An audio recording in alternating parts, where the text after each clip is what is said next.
ముందుగా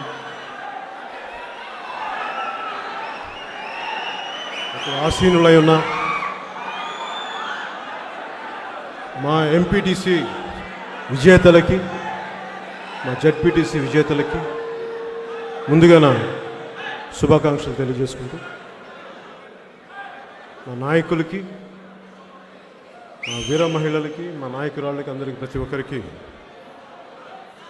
పేరు పేరున నమస్కారాలు తెలియజేసుకుంటాను.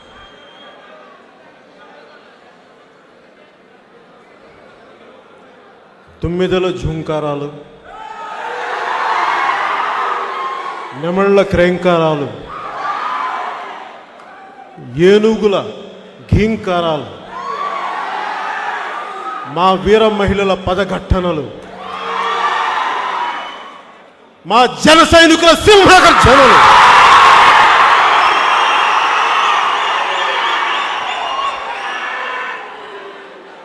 వైసీపీ గ్రామ సింహాల గోంకారం సహజం.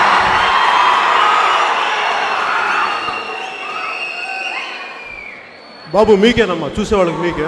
వైసీపీ గ్రామ సింహాలంటే మీకే.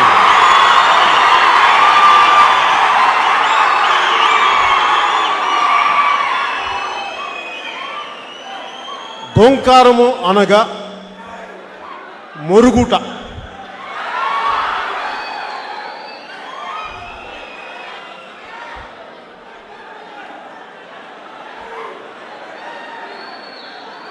గ్రామసింహం అంటే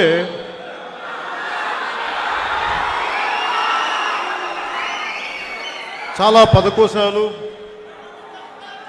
చాలా నిఘంటువులు పరిశీలించిన పిమ్మట అసలు గ్రామసింహం అంటే ఏంటి అనేది నేను కొంచెం రీసెర్చ్ చేశాను లాస్ట్ కొద్ది రోజుల నుంచి.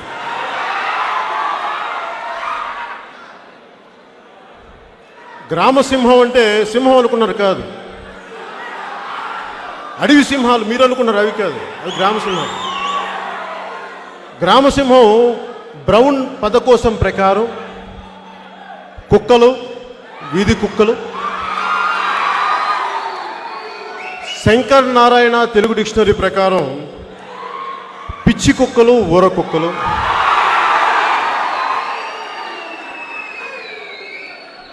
చివరిగా ఇంకొన్ని చివరిగా సూర్యరాయాంధ్రుని నిఘంటు ప్రకారం కరిచే కుక్కలు, అరిచి కరిచే కుక్కలు, ఎక్కువగా వాగి పళ్ళు రాలగొట్టించుకునే కుక్కలు,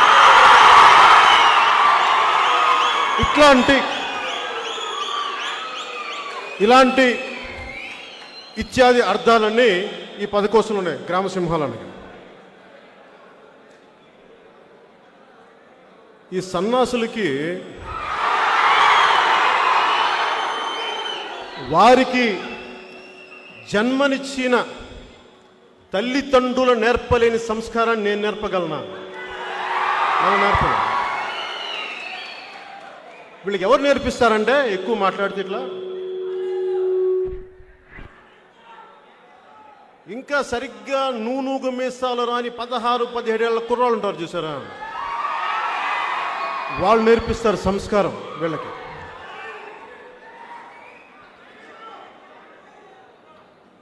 ఈ వైసీపీ వ్యక్తులకి డబ్బు, అధికారం, అహంకారం, మదం, మాత్సర్యం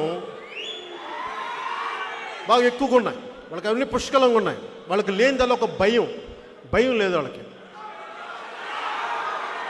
భయం మీకు నేర్పిస్తానమ్మా. మీకు భయం అంటే ఎలా ఉండదు నేర్పిస్తాను మీకు.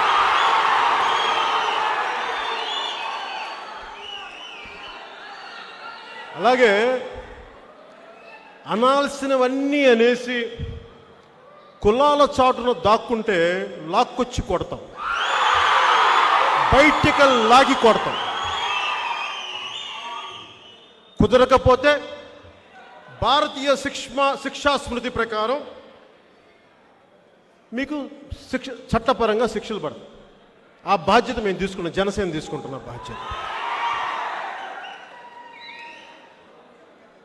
నేను పార్టీ పెట్టినప్పటి నుంచి కూడా చాలా బాధ్యతగా ఉండేవాడిని. చాలా బాధ్యతగా మాట్లాడతాను. ఒక మాట తోలను. నాకు బూతులు రాక కాదు, మాట్లాడలేక కాదు, మాట్లాడకూడదు కాబట్టి మాట్లాడు. గుంటూరు బాపట్లో పుట్టినవాడిని, నాకు బూతులు రావంటారు. మీకు నా బూతులు వచ్చి వైసీపీ వాళ్ళకి మాకు రావా? మీకు ఇంకా తెలుగులో తిడతారు, నాకు 4 భాషలో తిట్టగలను మిమ్మల్ని. ఒకరోజు టైం ఇస్తే మీరు కోరుకున్న నాకు ఈ భాషను మమ్మల్ని తిట్టు పవన్ కళ్యాణ్ అంటే అలాగే తిడతాను. నేర్చుకుందాడు మరి తెలంగాణలో ఒక సామెత ఉంటుంది,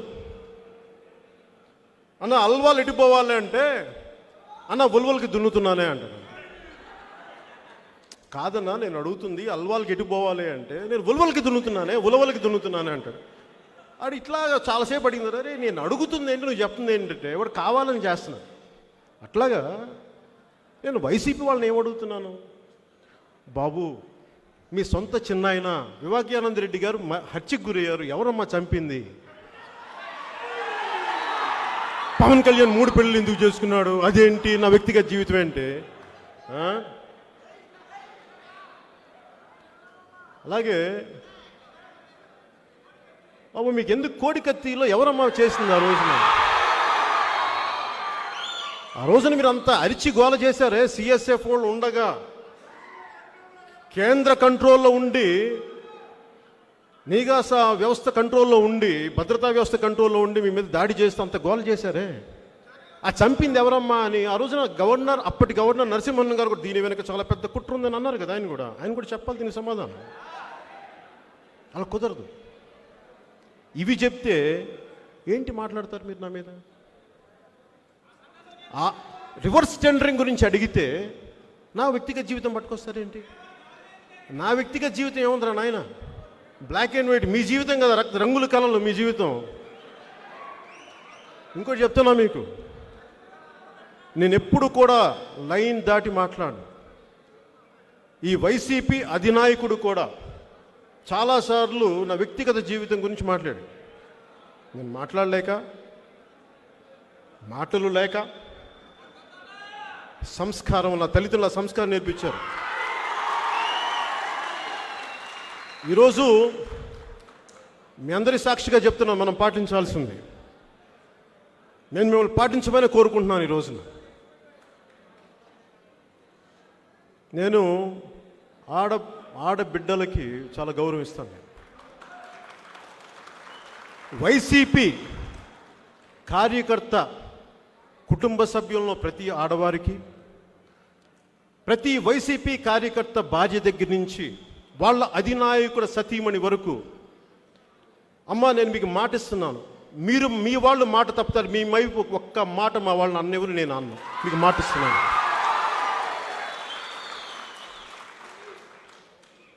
మీతో తేల్చుకుంటాం, వైసీపీ మీతో తేల్చుకుంటాం. పారిపోయే వ్యక్తిని కాదు. మీలాగా మాట తప్ప, మెడం తిప్ప, అవన్నీ మేము మాటలు చెప్పాం నాన్న, నేను చేసి చూపిస్తాను.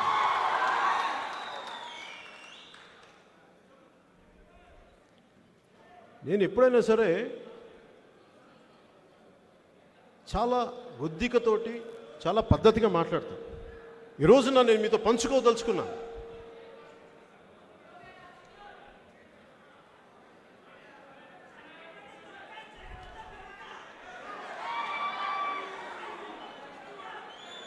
వాళ్ళు చాలాసార్లు అంటారు మా ప్రాథమిక హక్కు మాట్లాడటం. కరెక్టే, మీ ప్రాథమిక హక్కులు ఎప్పుడు దాకా? నా హక్కులు భంగం కలగనంత వరకే. నా హక్కులు భంగం కలిగితే మేము చూస్తూ కూర్చుంటామా? చూస్తూ కూర్చునే వాళ్ళం కాదమ్మా. మీకు తగినంతగా ఎలా చెప్పాలో, మీరు ఏ పద్ధతిలో కోరుకుంటారో చెప్పండి. మాకు ప్రజాస్వామ్య పద్ధతిలో కావాలంటే ప్రజాస్వామ్య పద్ధతి, లేదు మేము ఈ పద్ధతి కోరుకున్నామంటే మీ చాయిస్ ఇస్ యువర్స్ అమ్మ. మీరు ఎలా కావాలో చెప్పండి. మీకు యుద్ధం ఎలా కావాలో చెప్పండి.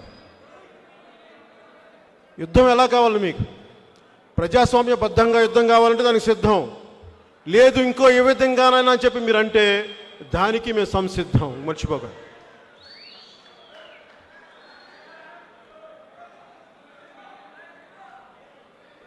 నేను పాలిటిక్స్లో నాకు ఎవరు లేరు. నాకు మా నాన్న ముఖ్యమంత్రి కాదు, మా మామగారు ముఖ్యమంత్రి కాదు. ఇదే పొన్నూరు ఇక్కడ చూడ మా నాన్న హెడ్ కానిస్టేబుల్గా పనిచేసిన, అక్కడ స్టార్ట్ చేసిన మా నాన్న. నాకు మా నాన్న ఇచ్చింది వారసత్వంగా ఏమి ఇచ్చిన ఆస్తులు ఇవ్వాల. మా నాన్న పెద్ద పెద్ద కార్లు ఇవ్వాల, ఇడుపుల్లిపాయ లాంటి ఎస్టేట్లు ఇవ్వాల మాకు. మా నాన్న వేల కోట్ల సంపాదన ఇవ్వాల. మా నాన్న నాకు ఇచ్చింది ధైర్యం, తెగింపు, ధర్మరక్షణ. ఈ మూడు ఇచ్చారు వారసత్వం.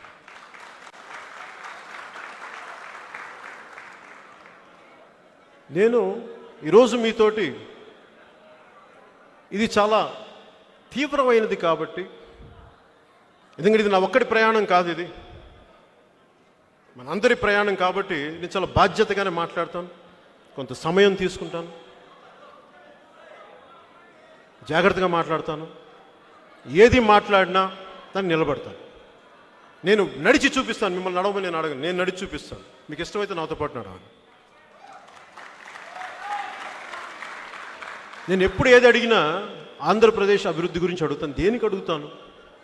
నాకేంటి సరదా? 2014లో కూడా నేను టీడీపీతో ఎందుకు మద్దతు ఇచ్చాను, బీజేపీకి ఎందుకు మద్దతు ఇచ్చాను, ఒకసారి గతంలో కూడా వెళ్దాం. నేను ఎప్పుడు సినిమా హీరోని కాదు. నేను మీకు తెలియజేసుకోవాలి, నటుడు అవ్వాలని కూడా నాకు కోరిక లేదు. నేను పదే పదే సందర్భాల్లో చెప్తా ఉంటాను. నాకున్నదల్లా సాటి మనిషికి అన్యాయం జరిగితే నాకు స్పందించే గుణం ఉంది. అదొకటే నాలో ఉంది. నాకు అంతమించి ఇంకేం తెలియదు.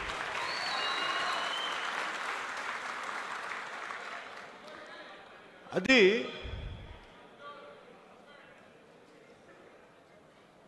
ధర్మో రక్షితి రక్షత అంట. నువ్వు ధర్మాన్ని రక్షిస్తే ధర్మాన్ని రక్షించి తీరుతుంది. దాన్ని త్రికరణ శుద్ధిగా నమ్మిన వాడిని నేను. 19-21 ఏళ్ల వయసులో నేను యోగ మార్గంలోకి వెళ్ళిపోయి, నాకు అవసరం లేదు రామ్లాల్ ప్రభుజీ యోగ మార్గంలోకి వెళ్ళిపోయి తిరుపతిలో ఉంటే, నువ్వు బాధ్యతల నుంచి తప్పించుకుంటున్నావు అని చెప్పేసి సోమరిగా అయిపోతున్నావు అని ఇంట్లో వాళ్ళు అంటే, గత్యంతరం లేక సినిమాలోకి వచ్చాను. ఇష్టపడి రాలేదు నేను సినిమాలోకి. రాజకీయాల్లోకి మటుకు ఇష్టపడి వచ్చాను నేను. ఎందుకు? సినిమాలు ఇష్టం లేక కాదు. సినిమాలు నాకు చాలా ఇష్టం, గౌరవం. అది నాకు అన్నం పెట్టేది, నా తల్లి. అది నన్ను తగ్గించట్లా నేను. కానీ రాజకీయాలు నాకు చాలా బాధ్యత. నేను ఏ పని చేసినా నా తోటలో ఒక పాదు తీయమంటే చాలా శుభ్రంగా తీస్తాను. పిచ్చి మొక్కలు, కలుపు మొక్కలు తీసేసి శుభ్రంగా మొక్క ఏపుగా ఎదిగేలా చేయగా. అలాగే రాజకీయాల్లో కూడా ఈ కలుపు మొక్కలను తీసేసి ఒక బలమైన అభివృద్ధి వైపు కూడా మనం చెయ్యాలి. అంటే ఏ పని ఎంచుకున్నా నేను అంత శుభ్రంగా చేసి పెడతాను. ఒకళ్ళు మెచ్చి మేకతోలు కప్పుతారనో, లేదంటే నాకు పథకాలు ఇస్తారనో, ప్రెసిడెంట్ మెడల్ ఇస్తారనో నేను చేయను.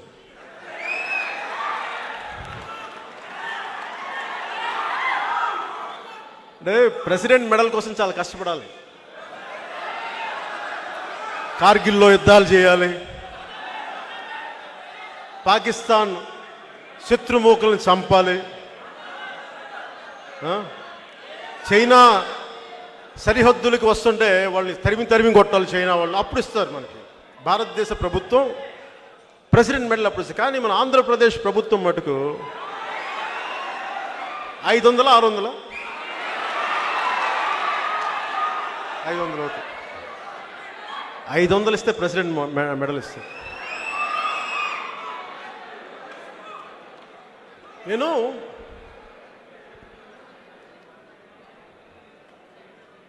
పాలిటిక్స్కి బీజం ఎప్పుడు పడింది అంటే,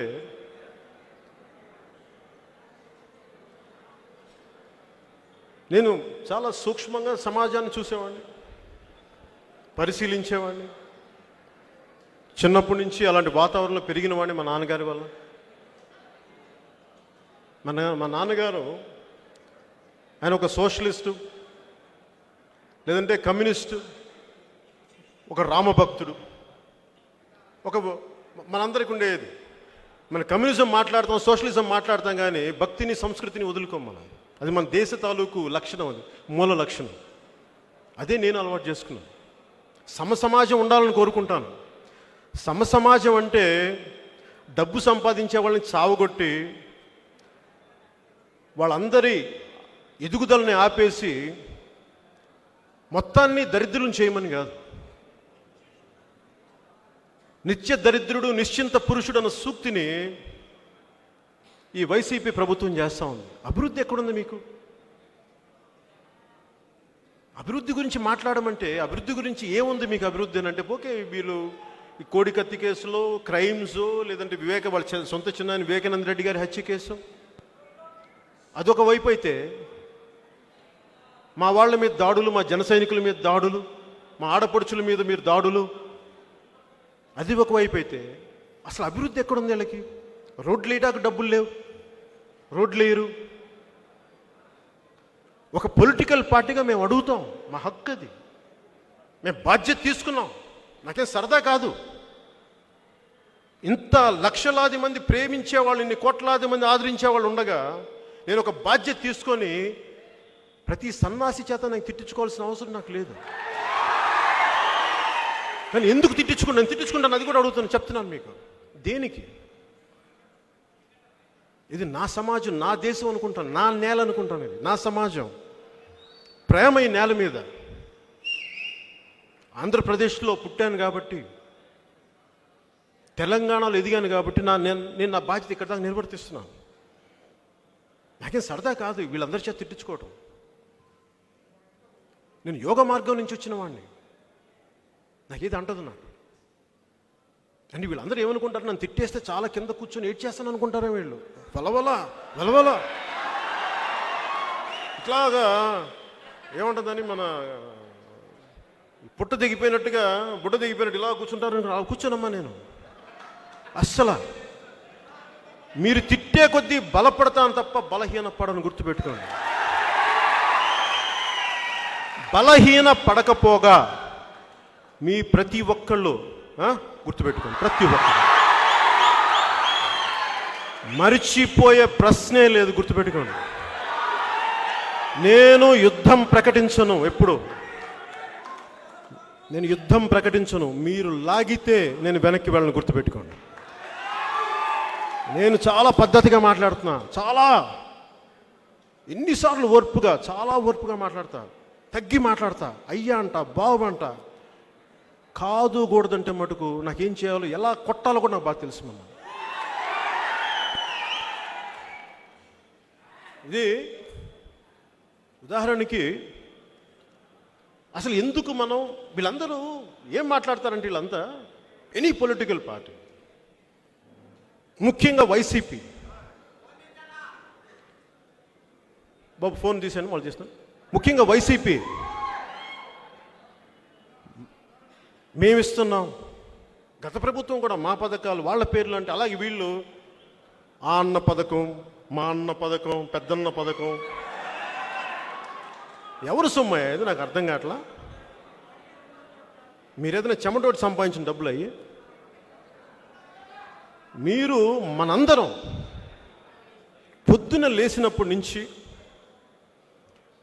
ఒక బ్రష్ కొనుక్కున్న దగ్గర నుంచి, టూత్పేస్ట్ వేసినప్పటి నుంచి, దేవుడికి అగరబత్తి వెలిగించినప్పటి నుంచి, నువ్వు వంట నూనెలో టిఫిన్ చేసుకునే దగ్గర నుంచి, నువ్వు అన్ని పనులు చేసుకుని తిరిగి రాత్రి పడుకోబోయే ముందు టీవీ చూసే వరకు మనం ట్యాక్సులు కడతానే ఉన్నాం.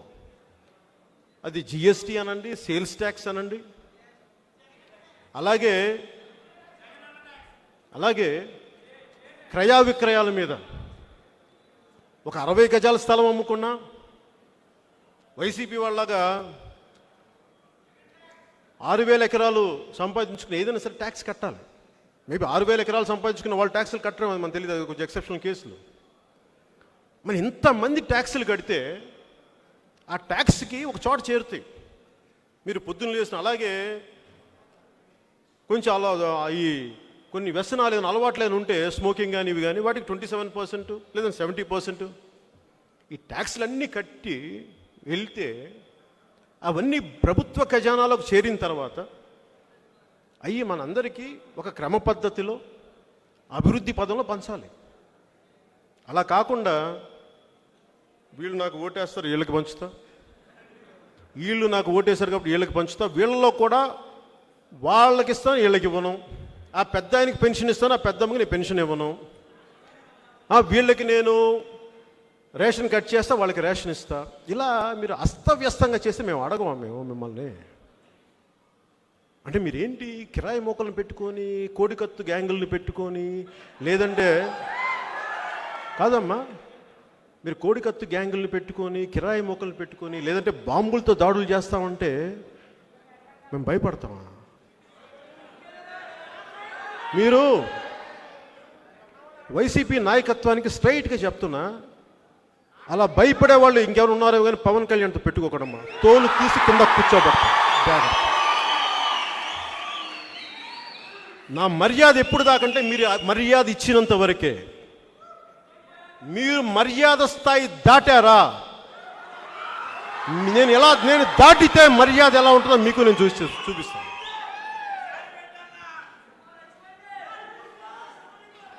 అలాగే నేను మన ఏదో సినిమా టికెట్ల గురించి ఏదో అడిగా, నాకేం వస్తాయి ఆ సినిమా టికెట్లు? నాకు వస్తాయి డబ్బులు, నాకేం థియేటర్స్ ఉన్నాయా? నాకు సన్నాసులారా మీకు తెలియదా థియేటర్లు ఉన్నాయా? థియేటర్లు ఉన్నాయా? నాకు ఎవరికున్నాయి థియేటర్లు ఇక్కడ? మీ వైసీపీ వాళ్ళకి ఎక్కువ ఉన్నాయి. కాకినాడ థియేటర్స్ ఎవరు? మీ వైసీపీ వాళ్ళవి కావా? నెల్లూరు థియేటర్, నెల్లూరు మీకు ఎవరు? మీ మాగుడు శ్రీనివాసులు గారు మీ ఎంపీ కదా మీ. అదేలే ఇంకా అక్కడ ఇక్కడ కదా అన్నీ కలిపి నాకు వస్తాయి డబ్బులు. నేనేమడుగుతున్నా, టికెట్ రేట్లు నువ్వు 5 రూపాయలు కాదు 10 రూపాయలు కాదు ఏదైనా పెట్టుకొని సావండి, నాకు అనవసరం. నేను 5,000 రూపాయలకి అక్కడ ఇక్కడ అబ్బాయిని సినిమా చేస్తున్నప్పుడు నాకు మా ప్రొడ్యూసరు మా బావగారు అరవింద్ గారు ఇచ్చిన 5,000 రూపాయలు నెలకి. పెద్ద మనసుడు 5,000 రూపాయలు ఇచ్చారు. పాపం అంతమంది నేను ఏం కోరుకుంటాను.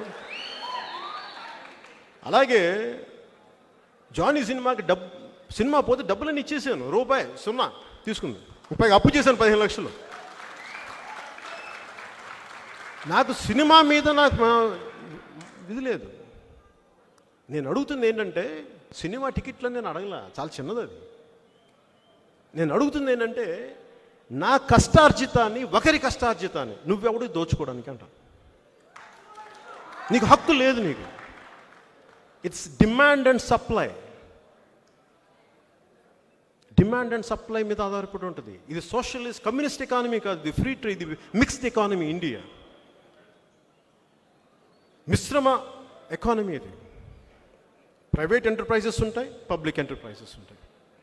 అలాంటప్పుడు మీ భారతీయ సిమెంట్స్ని అందరికి సిమెంట్ ఊరికే పంచచ్చు కదా. మీకు అన్ని లక్ష కోట్లు ఉన్నాయంటారు కదా, ఒక లేవు అనుకుందాం, అది టీడీపీ వాళ్ళు మీ మీద పెట్టిన ఆరోపణ అనుకుందాం. కొన్ని ఒక వాదనకి కనీసం మీరు ప్రకటించిన 700 కోట్లు తక్కువ లేవు కదా. ఏం చేసుకున్నారు 700 కోట్లు? కొన్ని దాంతోనే అందరూ పంచండి డబ్బులు. అవి పంచరే మీరు. ఆ రోడ్డు మీద టెంపుల్ దగ్గర పూలు అమ్ముకునేవాళ్ళు, ఏమంటుందని పునుకులు వేసుకునేవాళ్ళు, వీళ్ళ దగ్గర కూడా కొట్టండి. మటన్ కొట్టే వాళ్ళ దగ్గర, మటన్ షాపులో తీసేసుకోండి, అవి కూడా లాగేసుకోండి. ఒక పని చేయండి, ఇళ్లలోకి వచ్చి బంగారం కూడా లాగేసుకోండి. మీరు సిగ్గుండాలి మీకు. అడుగుతున్న దానికి సమాధానాలు చెప్పరు మీరు. అడుగుతున్న దానికి మీరు సమాధానాలు చెప్పే అలవాటు లేదా మీకు? కాట్ల కుక్కలు అరుస్తారేంటి? మాట్లాడటం ఎప్పుడు నేర్చుకుంటారా మీరు? నేను ఎందుకు గ్రామ సింహాలు అన్నానో కూడా చెప్తా. ఒకసారి ఎక్కడో మన షూటింగ్ దగ్గర టీవీ పెట్టి చూస్తా ఉంటే సౌండ్ సరిగ్గా రావట్లా, ఈ వైసీపీ వాళ్ళు మాట్లాడుతుంటాయి. ఆ పక్కనేమో కుక్కలు తెగరుస్తున్నాయి. 2 మ్యాచ్ అయిపోయింది. ఇదేంట్రా, వైసీపీ వాళ్ళ ఇట్లా మాట్లాడుతుంటే కుక్కలకి కరెక్ట్గా సింక్ అయింది ఏంట్రా బాబు అనుకోండి. ఇలాగా మీరు మటన్ కొట్లు లాగేసుకోండి అమ్మా. నా సమస్య మీరు డబ్బులు నేను రాజకీయాలను ఎలా చూస్తాను చెప్తాను. నేను చాలా ఆశయాలను పాటిస్తాను. వైసీపీ వాళ్ళని మీ సొంత డబ్బు ₹1 కోటి ఇవ్వండి అమ్మా. ఒక సైనిక్ బోర్డుకి మీరు ఎప్పుడైనా ఇచ్చి చచ్చారా? మీరు ఎప్పుడన్నా దేశ సరిహద్దుల కోసం పనిచేసిన సైనికుల కోసం మీకు 700 కోట్లు ఉన్నాయి కదా మీ అధినాయకుడికి. ఆయన ఎప్పుడన్నా ₹1 మీరు ఒక పిల్లికి బిచ్చ వేయడం మేము చూడలేదమ్మా. మీ ఇప్పుడు దాకా వెళ్ళి తినే అన్నం కోసం మీరు కాకులను కూడా విస్తారు. మీరు అంత పిసనారులు, మీరు పినాసులు. మీరు మాట్లాడతారు మా గురించి.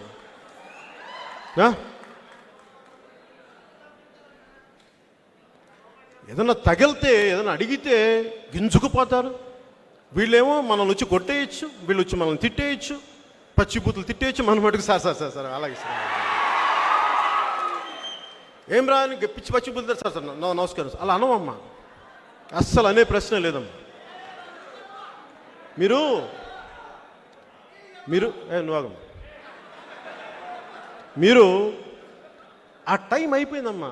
చాలా రిటైర్డ్ అయిపోయారు మీరు. ఎప్పుడు చాలా పాత ఫ్యూడలిస్టిక్ భావనలో ఉన్నారు మీరు. ఇంకా ఇది మీ గడీలు కాదు, ఇది మీ ఇడుపులపై ఎస్టేట్లు కాదు. ఇది ఆంధ్రప్రదేశ్, ఇది రిపబ్లిక్ ఆఫ్ ఇండియా, సర్వసత్తాక భారతదేశం. గుర్తుపెట్టుకోండి. మీరు నేను ఎవరికి తల ఉంచుతా? మహాశయుడు అంబేద్కర్కి తల ఉంచుతాం. బోస్కి, సుభాష్ చంద్ర బోస్కి తల దించుతాం. భగత్ సింగ్కి జోహార్లు అర్పిస్తాం. గాంధీజీకి మోకరిల్లుతాం. మీలాంటి వాళ్ళకి తాట తీస్తాం. జాగ్రత్త.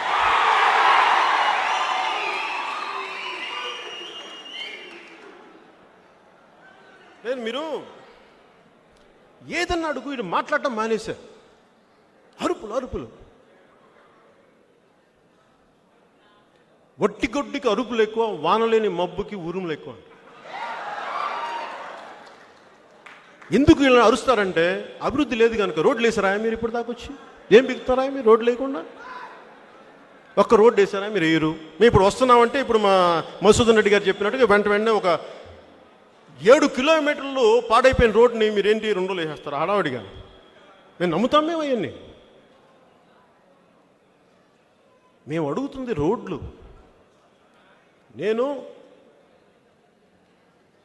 నన్ను వీళ్ళ నాయకుడు నన్ను ఓపెనింగ్కి పిలిచారు. మీకు ఇప్పటిదాకా చెప్పలేదు. నేను ఓడిపోయి 2 చోట్ల వాళ్ళు ఫోన్ చేశారు. నన్ను ఆహ్వానించారు ప్రమాణ స్వీకారానికి రమ్మని. నేను చెప్పాను, శుభాకాంక్షలు చెప్పాను. ఆ రోజే చెప్పాను, భవిష్యత్తులో చాలా నిర్మాణాత్మకంగా మేము వ్యవహరిస్తామని చెప్పాను. ఎక్కడ నేను మాట తప్పలేదే. కానీ మీరు ఎదురు ఉండకూడదు అనుకుంటే అలా కుదరదు. మీరు ఎంత పెద్దవాళ్ళైనా అవ్వనివ్వండి, మీకు ఎన్ని వేల కోట్లు ఉండనివ్వండి, మీ కింద ఎంత కిరాయి సైన్యమైనా ఉండనివ్వండి, అస్సలు భయపడే ప్రశ్నే లేదమ్మా మీకు.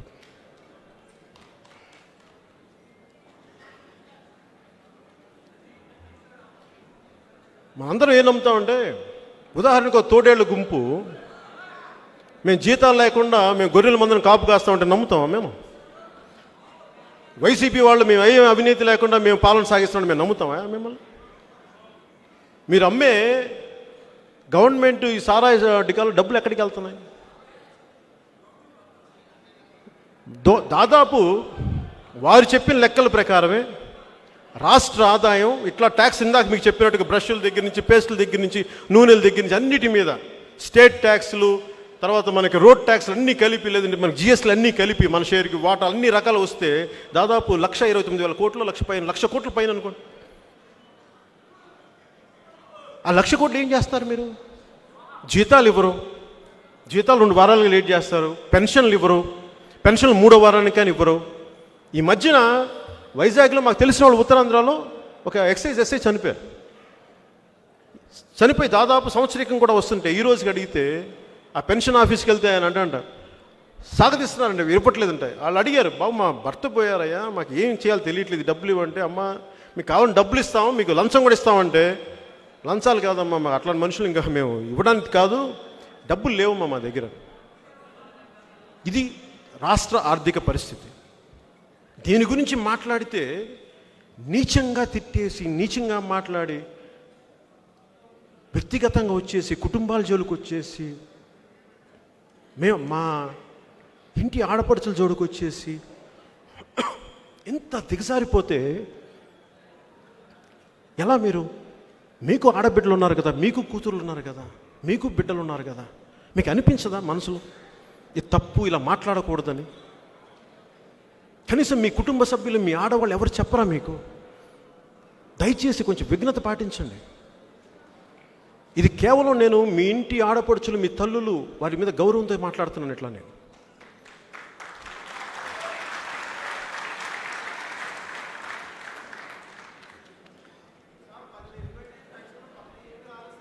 మాట్లాడు, కూర్చోండి. ఇందాక మీరు ఊహించుకోండి నా పరిస్థితి. నాకేం సరదా కాదు. మీరు అర్థం చేసుకోవాల్సింది, నేను కోట్లు ట్యాక్స్ కట్టే సినిమా రంగం నుంచి వచ్చినవాడు. నాకేం సరదా కాదు. నేను ఒక జర్నీ కూడా చెప్పాలి మీకు. 2008లో అప్పుడు పిఆర్పి పార్టీ ప్రస్థానం కూడా చెప్పాలి, చాలా అవసరం ఈ సందర్భంలో. ఆ రోజున చాలామంది నాకు రాజకీయాల్లోకి ముందుకు రావాలని లేదు. మా అన్నయ్య గారు వస్తే ఆయన వెంట సహకారం అందిద్దామని వచ్చాను. నాకు అది సరిపోతుంది, ఎందుకంటే నేను ముందుకు వచ్చే వ్యక్తిని కాదు. నేను సాధ్యమైనంత వెనక్కి ఉండి మీకు నేను సపోర్ట్ చేసే వ్యక్తిని. ఆ రోజు పరిస్థితుల్లో ముందుకు వెళ్ళలేకపోయాం. ఎంతమంది, ఒక సభ పెడితే 10 లక్షల మంది జనాభా వచ్చారు. ఉమ్మడి రాష్ట్రానికి దిశానిర్దేశం మారిపోద్ది ఈ పార్టీ వస్తే అనుకున్న పరిస్థితుల నుంచి అక్కడికి వచ్చినప్పుడు దానిని ఈ చుట్టుపక్కల వ్యక్తులు నడపలివ్వలేని పరిస్థితిలోకి వచ్చి దాంట్లో భాగస్వామ్యం, నేను ఏమి చేస్తాను, నిస్సహాయంగా ఉండిపోయాను అన్న బాధ నాలో ఉండిపోయింది. ఎందుకంటే మన కోసం ఇంతమంది వస్తే మనం నిలబడలేకపోయామే. అది గుండెల్లో గూడు కట్టుకుపోయింది. కానీ మన కోసం వచ్చారు ఇంతమంది, మనం ఓడిపోతామో గెలుస్తామో, అది ప్రజాస్వామ్యంలో ఒక భాగం, అది ఎన్నికల్లో ఒక భాగం. అది కానీ మాటిచ్చామే, అది నన్ను తొలిచేసిందమ్మా. అది నన్ను, అందుకు నేను ఎప్పుడు బయటికి రాలే. ఎలా చెప్పను మీకు? ఏమైపోయామంటే ఏం లేదు, బయట కాము కూర్చుని ఏం చేయాలో తెలియక. నాకు ఎప్పుడు ఉన్న సమస్య రాజకీయాల్లో పాలకులతో సమస్య. మీరు చెప్పండి, ఇంతమంది ప్రజలు ఉన్నారు, ఇన్ని కోట్ల మంది ప్రజలకి సంబంధం ఏంటి చెప్పండి? ఏ ముఖ్యమంత్రి ఉన్నా, ఏ కులం నుంచి వచ్చినా ఆ పాలకులు చేసిన పాలసీలకి ప్రజలు ఎలా బాధ్యులు అవుతారు? ఇట్లాగా అందరూ నడుపుకుంటా వచ్చి రాష్ట్ర విభజన జరిగిపోయింది. రాష్ట్ర విభజన జరిగినప్పటి నుంచి ఇప్పుడు దాకా కోలుకోలేదు. నేను భయం వేసింది నాకు. 10 సంవత్సరాలు అందరూ తిట్లు తిన్నారే, ప్రజలు తిట్లు తిన్నారే. ఆంధ్ర పాలకులు చేసిన తప్పులకి ఆంధ్ర ప్రజలు తిట్లు తిన్నారే, ఆంధ్ర ప్రజలు భయానికి గురయ్యారే. నాకు వాళ్ళందరినీ చూసి, అరే విభజన జరిగిపోయింది, ఎవరు మాట్లాడలేదండి అందరూ. ఎందుకంటే అందరికీ ఆస్తులు ఉన్నాయి, అందరికీ డబ్బులు ఉన్నాయి, పేరుంది. ఎవరు ఏది రిస్క్ చేయడానికి ఎవరు లేరు. నాకేమనిపించింది, ఏమవుద్ది మహా అయితే మాట్లాడితే, ఒక సత్యాన్ని ఆవిష్కరింపజేసి మీరు తిట్లు వల్ల ఆంధ్ర పాలకులు చేసిన తప్పులకి ఆంధ్ర ప్రాంత ప్రజలను శిక్షించకండి, వారి మీద కక్ష కట్టకండి. ఆ ఉద్దేశంతో వచ్చాను నేను. అలాగే ఈ మిగిలిపోయిన ఆంధ్ర రాష్ట్రం ముక్క ఎవరి చేతుల్లోకి వెళ్ళిపోద్ది? ఇది అన్నం ఉడికిందా లేదా అంటానికి ఫుల్ అన్నం చేతిలో పెడతామా? చిన్న మెతుకు పట్టుకుంటే తెలియదా? ఒక గృహిణికి తెలుస్తుంది. అలాగా వైసీపీ ఏంటో మొత్తం చెప్పాలి, పాలన చూడాలా, ఆదిలోని తెలియదా? ఇవన్నీ దృష్టిలో పెట్టుకొని అప్పటి ప్రధానమంత్రి అభ్యర్థిగా ఉన్న మోదీ గారు పిలుపు మేరకు వెళ్ళి తెలుగుదేశం పార్టీకి మద్దతు తెలిపితే అట్లా నా ప్రయాణం సాగింది. దీంట్లో ఎక్కడా కూడా మీరు చెప్పండి, నాకు నిజంగా ఒక పార్టీ స్థలం కావాలంటే నేను నా బిడ్డల ఎఫ్డీలు వాళ్ళ భవిష్యత్తు కోసం పెట్టుకున్న ఆ డబ్బుని తీసుకొచ్చి ఇక్కడ ఈ స్థలం ఎందుకు కడతాను, ఇది ఎందుకు కొనాల్సిన నాకు అవసరం ఏంటి? మీకు అధికారం రావడానికి ఎంత తోడ్పడ్డానే, నేను అడుగుండొచ్చు కదా ఒక స్థలం. కనీసం మీరు ఎక్కడ స్థలం చూపని అడగలా. నాకు ఆత్మగౌరవం చాలా ఎక్కువ. ఎందుకంటే డబ్బులు లేకపోతే పస్తులు ఉంటాం, కానీ ఆత్మగౌరవాన్ని చంపుకోం, అడగం. నేను చేసి పెట్టేవాడిని, నేను ఇచ్చేవాడిని, తీసుకునేవాడిని కాదు. నాకు ఎన్నికల్లో ఓట్లు అడగడానికి కూడా ఇబ్బంది. నాకు మీకు తెలియదా నేను దేనికోసం వస్తాను? నాకు డబ్బులు కావాలా? నాకేం కొత్తగా పేరు కావాలా? నాకేం కొత్తగా అధికారం కావాలా? ఏమి ఇవ్వగలరు నాకు ప్రజలు? చెప్పండి, నిజంగా చెప్పండి. నేను మీ బాగు కోసం కదా వచ్చింది. నాకేం సరదానా? అడ్డమైన గాడిదల చేత నేను తిట్లు తింటా నాకేం సరదానా? నిజంగా మాట్లాడుతాను. పనికి మాలిన వెధవలు, చవటాలు, సన్నాసులు నా సరదా కాదు. చాలా పౌరుషం ఉన్నవాడిని, చాలా పౌరుషం ఉన్నవాడిని. కానీ నా పౌరుషాన్ని ఎందుకు తగ్గించుకుంటానంటే మీకోసం నేను తగ్గించుకుంటాను, మీరు బాగుండాలని తగ్గించుకుంటాను. ఎందుకు విసిగిపోయాం? 10 సంవత్సరాలు అక్కడ ముఖ్యమంత్రి, ఇప్పుడు అయిన కేసీఆర్ గారు, వారి రాష్ట్ర శ్రేయస్సు కోసం ఆంధ్ర పాలకులు చేసిన తప్పులను దుయ్యబడుతూ దాని తద్వారా ప్రజలకు ఇబ్బంది అవుతూ ఉంటే, ఆంధ్ర ప్రాంత ప్రజలకి, ఆంధ్ర పాలకులకి బుద్ధి రాకపోతే ఇంక నేనేం చేయను? దీనికి విసుగొచ్చి ఇంక బయటికి రావాల్సి వచ్చింది. నిజంగా నా సరదా కాదు. 2014లో తెలుగుదేశం పార్టీకి నేను కోరుకుంది ఒకటే. మీరు చూసే ఉంటారు ఆ విజువల్. మీరు చంద్రబాబు నాయుడు గారు నా ఆఫీస్కి వచ్చాను. నేను వెళ్ళలేదు, మీరు గుర్తుపెట్టుకోండి. ఎందుకనంటే నేను వెళ్ళలేక కాదు. నేను ఒకటి అడిగా, మీకు నా వల్ల మీకు సహాయం కావాలి అంటే మీరు నన్ను అడగాలి. దేనికి అడగమని? పొగరుతో కాదు. నేను మిమ్మల్ని తగ్గించడం ఇష్టం లేక ఆయన రమ్మన్నాను. మిమ్మల్ని తగ్గించడం ఇష్టం లేక చెప్పాను కూడా ఆయనకి. నాకు ఇది పొగరకుండా పొగరు కాదు. ఎందుకంటే మీరు మా వాళ్ళు ఒక బిర్యానీ ప్యాకెట్కు, ఒక సారాయి ప్యాకెట్కు వెళ్ళేవాళ్ళు కాదు. వాళ్ళకి కావాల్సిందల్లా చిన్నపాటి గౌరవం ఇవ్వండి. ఆ గౌరవం ఇస్తే మేము వస్తాం, అప్పుడు చెప్తాం. అలా కాదు ఒక ఎంపీ సీటుకో, ఒక రాజ్యసభ సీటుకో అంటే నా రియాక్షన్ కూడా చూశారు అంతకుముందు. ఒక సభలో నేను మాట్లాడాల.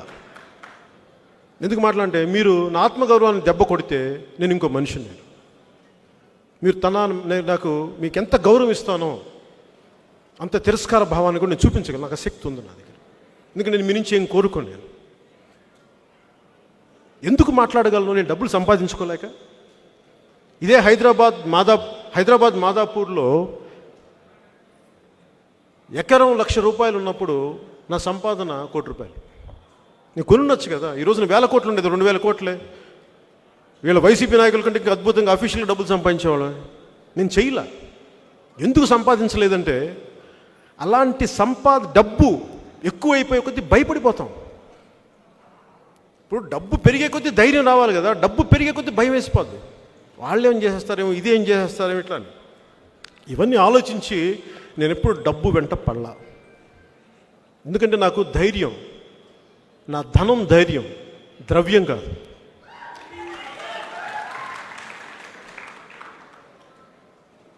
కులాల ఐక్యత అని ఎందుకు మాట్లాడాను? చాలామంది కోపం వచ్చింది 2 అంశాల మీద. ఇక్కడ చాలామంది ఆయన ఉన్నారో లేదో, చాలామంది మార్పు రావాలని కోరుకున్న వ్యక్తులు, చాలామంది ప్రజారాజ్యం పార్టీ నుంచి ఆశించి అప్పటి నుంచి అంటుకుపోయిన వ్యక్తులు చాలామంది, అండగా ఉన్న వ్యక్తులు చాలామంది, మేము మీకు వచ్చేస్తామని చెప్పి నా సభలకు వచ్చారు. 2014 లాంచింగ్ సభకు వచ్చినప్పుడు నన్ను చాలా ఆశించారు. అంటే వాళ్ళు ఏమనుకున్నారంటే, నేను వర్గశత్రువుని చూపిస్తానని చెప్పి. ఒక పార్టీకి ఒక వర్గశత్రువు కావాలి ఎదగడానికి, పోరాటం చేయడానికి. ఎదగడానికంటే కూడా పోరాటం చేయడానికి. టీఆర్ఎస్ అని పార్టీ ఎందుకు వచ్చింది? వాళ్ళ వర్గశత్రువు ఆంధ్ర పాలకులు. వైసీపీకి వర్గశత్రువులు కమ్మవారు.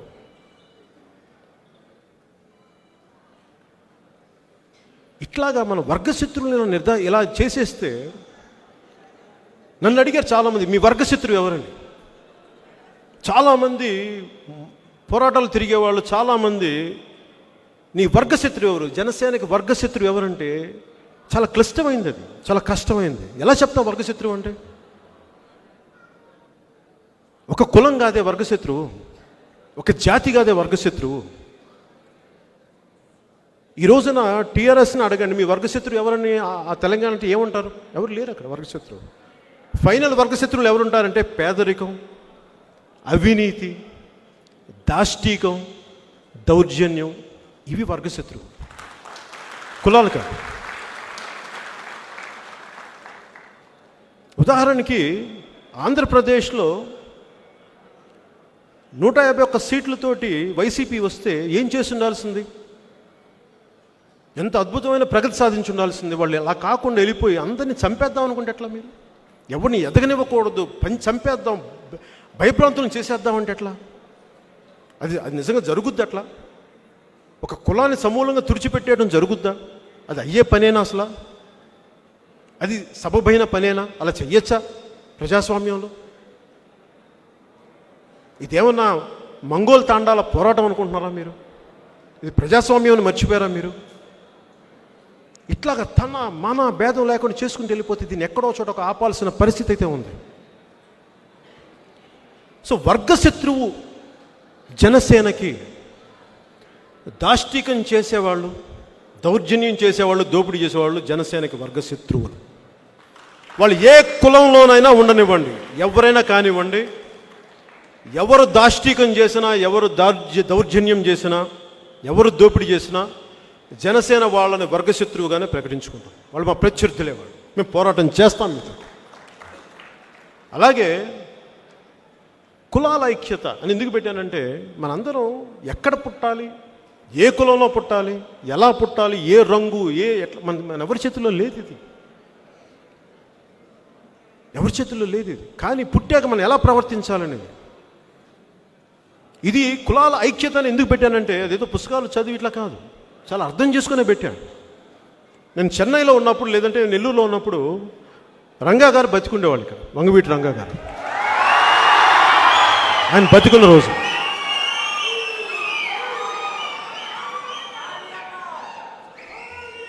వంగవీటి రంగా గారు బతికున్న రోజుల్లో నేను ఒకసారి చూశాను, 2 సార్లు చూశాను గుర్తులేదు. నేను మొత్తానికి ఆయన చూశాను. నేను కలవలేదు, నేను చూశాను. ఎందుకంటే నేను చిన్నవాడిని. ఆయన తీసుకొచ్చిన వాళ్ళు ఎవరు? ఆయన స్నేహితులైన కమ్మవారు, అన్నయ్య గారి ప్రొడ్యూసర్లు. రంగా గారిని రావడం చూశాను, నమస్కారం పెట్టడం చూశాను. నేను వాళ్ళకి కాఫీలు పంపించాను, అంతే, కాఫీలు పురమాయించి. పోనీ నాకు అలాగే నా కజిన్ మెహర్ రమేష్ ఒక అబ్బాయి ఉన్నాడు. అబ్బాయి గుడ్లవల్లేరులో చదువుకుంటూ ఒకసారి సెలవులు వచ్చేసాడు. ఏరా నీకు హాలిడేస్, ఇప్పుడు హాలిడేస్ కూడా కాదు, ఎందుకు వచ్చేసామంటే, లేదు క్యాస్ట్ గొడవలు జరుగుతున్నాయి, పాలిటెక్నిక్ కాలేజ్ మూసేస్తే వచ్చేసాను. నాకు అప్పటి నుంచి ఏంటి ఇంత గొడవలు ఏముంటాయి, నేను నెల్లూరులో పెరిగినవాడిని, నేను నెల్లూరులో ఇంత గొడవలు ఎప్పుడు చూడలేదు. సో నాకు ఆ తర్వాత నేను దాన్ని అధ్యయనం చేయడం మొదలుపెట్టాను, కొన్ని చూశాను. రంగా గారు చనిపోవడం నాకు మనుషులు రావడం చూశాను చెన్నైకి, మెడ్రాస్కి. తర్వాత విజయవాడ ఒక నెల రోజులు తగలబడిపోతున్నప్పుడు ఆ ఫోటోలు చూశాను. అన్నీ చూసి ఇట్లా అయిపోయింది ఏంటంటే తర్వాత అర్థం చేసుకునే కొద్దీ అది దాన్ని మీ అందరికీ తెలిసిందే, నాకు అర్థమైంది. కానీ నాకు ఒక మౌలికమైన ప్రశ్న ఏంటంటే, రంగా గారు ఊరు వెళ్తున్నప్పుడు, ఆయన సభలు పెడుతున్నప్పుడు చాలామంది చెప్పేవాళ్ళు కృష్ణానది తీరం అంతా నిండిపోయేదని. మరి అలాంటి రంగా గారు అప్పటి రాష్ట్ర పాలకుల నుంచి, ఐఎమ్ వెరీ క్లియర్, అప్పటి రాష్ట్ర పాలకుల నుంచి నాకు ప్రాణభయం ఉంది అంటే,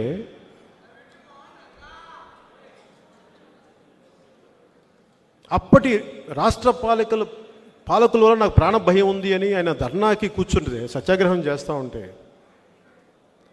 నాకు ఒకటే ప్రశ్న అనిపించింది, కృష్ణా నది తీరం అంతా నిండిపోయేంత జనం వచ్చారు కదా, కనీసం వీళ్ళలో రోజుకి 100 మంది కూడా ఆయన పక్కన ఎందుకు కూర్చోలేకపోయారని అనిపించింది నాకు. ఏమైపోయారు వీళ్ళు? ఒక సభకి వచ్చారే, ఆయన నన్ను చంపేస్తున్నారంటే ఆయన మద్దతుదారులు ఎందుకు ఆయన పక్కన కూర్చొని రక్షించుకోలేకపోయారు అన్నది నన్ను ఈ రోజుకి పట్టి పీడించే ప్రశ్న. ఎదుటి వారిని అనబోయే ముందు మనం ఏం చేశాం అన్నది కూడా మనం ఆలోచించుకోవాలి. ఇది చాలా అవసరం. ఎందుకంటే గుడ్డి ద్వేషం సమాజాన్ని చీల్చి నిట్టనిలున చీల్చేసి ఎవరికి సుఖం లేకుండా చేస్తుంది. ఇది చాలా అర్థం చేసుకోవాలి. ఇది 2014లో కూడా కాపు రిజర్వేషన్లు మనకి తునిలో జరుగుతున్నప్పుడు చాలామంది అడిగారు, నువ్వు రావు ఇట్లా దీని మీద నీ స్పందన ఏంటని. నేను ప్రతి సమస్య నుంచి ఏ సమస్య అయినా సరే నేను పారిపోను. ఇందాక మన నాయకులు చెప్పినట్టుగానే అది చిన్న సమస్య అవనివ్వండి, పెద్ద సమస్య అవనివ్వండి, నేనైతే పారిపోను. నేను ఫేస్ చేస్తాను. శతకోటి దరిద్రాలకి అనంతకోటి ఉపాయాల్లాగా శతకోటి సమస్యలకి అనంతకోటి పరిష్కారాలు ఉంటాయని నేను నమ్మేవాడిని. నేను పారిపోను, ఏ సమస్య నుంచి పారిపోను. ఇబ్బంది పెడుతుంది నన్ను తిట్టుకోవచ్చు, కానీ నేను పారిపోను. ఎందుకంటే నేను బాధ్యత తీసుకున్నాను కాబట్టి. కానీ నేను ఆ రోజున నేను కొంతమంది మాట్లాడితే, కొన్ని నీగా వర్గాలు వీళ్ళందరితో మాట్లాడితే, కొన్ని వైసీపీ వర్గాలు దూరిపోయిన దాంట్లో గొడవలు చేయడానికి సిద్ధమైపోయారని చెప్తే, పైగా అక్కడ ఏమైంది, సభ మాట్లాడుతూ ట్రైన్ దగ్గరికి వెళ్తారనేది ఎవరికి తెలియదు, రైలు కట్టల మీద కూర్చుంటారని ఎవరికి తెలియదు, ఎవరు చెప్పలేదు. ఎందుకంటే ఇది నాకు చెప్పింది చాలామంది కాపు నాయకులు చెప్పారు. అలా గొడవ జరిగిపోయి ఎన్నో సంవత్సరాలకు ఇంతమంది కోరుకుంటున్న ఒక ఉద్యమం ఒక్క చిన్నపాటి పొరపాటు ఈరోజు ఏమి కాకుండా అయిపోయింది. అట్లాగా ప్రతి సమస్య. ఈరోజు రాయలసీమలో కూడా నేను మొన్న వెళ్తే దళితుల హక్కులు కాల రాసేస్తారండి. దళితులకి మనకి ఇక్కడ ఒక హక్కు ఉంది. ఇక్కడ నిజంగా రాయలసీమ లోపలికి వెళ్తే మీకు నోరు మెదపడానికి భయపడే పరిస్థితులు కొన్ని ప్రాంతాలు, నేను అన్ని ప్రాంతాలను చెప్పలేను కానీ కొన్ని ప్రాంతాలు ఖచ్చితంగా. అలాగే బోయ కులస్తులు ఇబ్బందులు పడుతూ ఉంటారు, నాకు సాధికారత లేదని. ఇలాంటి అన్ని పరిస్థితుల్లో నేను కులాల ఐక్యతను ఎందుకు పెట్టానంటే, మనందరం పరస్పరం అర్థం చేసుకొని ముందుకెళ్ళాలి తప్ప ఒకళ్ళని కక్షగట్టి పెట్టుకున్నావా సమూలంగా అందరినీ దహించేస్తారు. వైసీపీ చేస్తున్న తప్పు కూడా అదే. వారు వర్గశత్రువుగా ప్రకటించుకున్న పోరాటంలో రాష్ట్ర అభివృద్ధిని తగలబెట్టేస్తారు. ఇది చాలా మనం జాగ్రత్తగా గమనించాలి.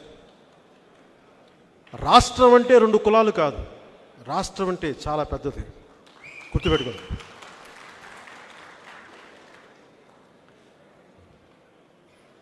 ఇది ఇలా ప్రతి సమస్య మీద మేము బలంగా మాట్లాడతాం, నిలబడతాం. నేను 2 చోట్ల ఓడిపోయినప్పుడు, ఇక్కడేదో ఆ రోజు మన విజయవాడ ఆఫీస్లో వెళ్ళి ప్రెస్ మీట్ పెట్టి తిరిగి ఒక 2 రోజుల తర్వాత హైదరాబాద్ పోయినప్పుడు నా తెలంగాణ కార్యవర్గం వచ్చి ఇలాంటి మీటింగ్ జరిగి ఇంకొంచెం దీంట్లో సగం మీటింగ్ జరిగి, కనీసం నువ్వు ఇక్కడన్నా పోటీ చేసుకుని మిమ్మల్ని గెలిపించుకున్నావాడన్నామా అని చెప్పి ఏడ్ చేశాను అన్నారు. కనీసం అంటే నేను చెప్పాను, అక్కడున్న పరిస్థితులు వేరు, అక్కడ పోరాటం చేయాల్సిన పరిస్థితులు, అండగా నిలబడాల్సిన పరిస్థితులు. ఒక్కొక్కరు ఆలోచన విధానం వేరుంటుంది. నేను గెలుస్తాను ఓడిపోతానని కాదు, పాపం కష్టాల్లో ఉన్న వాళ్ళకి అండగా వెళ్ళటానికి నిలబడవచ్చు, నన్ను గెలిపించవచ్చు, ఓడించవచ్చు, దట్స్ ఓకే. అది ఎందుకంటే నేను మిమ్మల్ని దేహి అని ఎప్పుడు అడగను. నేను మీకు అండగా నిలబడేవాడిని, మిమ్మల్ని దేహి అని ఎప్పుడు అడగను. నేను భిక్షగాని కాదు. మీకు నా మీద నమ్మకం ఉండి నిలబడతాడు సమస్యల మీద అంటే అప్పుడు మీరు నన్ను గెలిపించండి. మీరు నన్ను గెలిపించి చూపించండి, రాష్ట్రాభివృద్ధి ఎలా ఉంటుందో మీకు చేసి చూపిస్తాను మాటల్లో. అలాగే శాంతి భద్రతలు ఎలా ఉంటాయో చేసి చూపిస్తాను మీకు. ఒక ఆడబిడ్డ మీద ఎవడన్నా ఇలా చూడాలంటే కూడా లోపలే భయం లాగిపోయింది. అలాంటి శాంతి భద్రత. రాజకీయాల్లో ఇంకో సమస్య ఏంటంటే, ఒక కులం తిడితే ఇంకో కులం అదే కులపు నాయకుల చేత తిట్టిస్తాను. నేను వైసీపీ వాళ్ళకి చెప్తా ఉన్నా, ఒక కాపుల చేత ఏంటంటమ్మా అన్ని కులాల చేత తిట్టించాను, నాకేం ఇబ్బంది లేదు, అస్సలు ఇబ్బంది లేదు. నేను తప్పు కూడా అనుకోను. ఎందుకంటే ఆ కులానికి సంబంధించిన నాయకులు తిడితే నేను ఆ కులం అంతా తిట్టింది నేను అనుకోను. ఆ కులంలోని ఒక వ్యక్తి తిట్టాడు అనుకుంటాను తప్ప కులం అంతా తిట్టింది నేను అనుకునే వ్యక్తిని కాదు.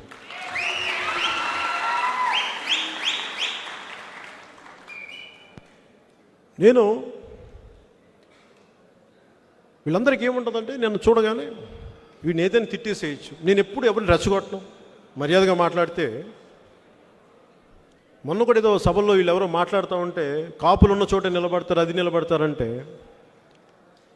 నాకు ఒకటే అనిపించింది, మరి కాపులు ఉన్న చోటే కదా, కాకినాడలో అత్యధికంగా కాపులు ఉన్న చోటే కదా వాళ్ళ ఎమ్మెల్యే చంద్రశేఖర్ రెడ్డి గారు నన్ను పచ్చిబూతులు తిట్టింది. అప్పుడు ఎవరికి పౌరుషం రాలేదా? నేను 100% కాపులు నిలబడతా నేను అనుకోను. ఎందుకు అనుకోను? నిజంగా అలా ఉండుంటే చంద్రశేఖర్ రెడ్డి గారు తిట్టడానికి ఆలోచిస్తారా? ఆలోచించగలరా? ఎందుకంటే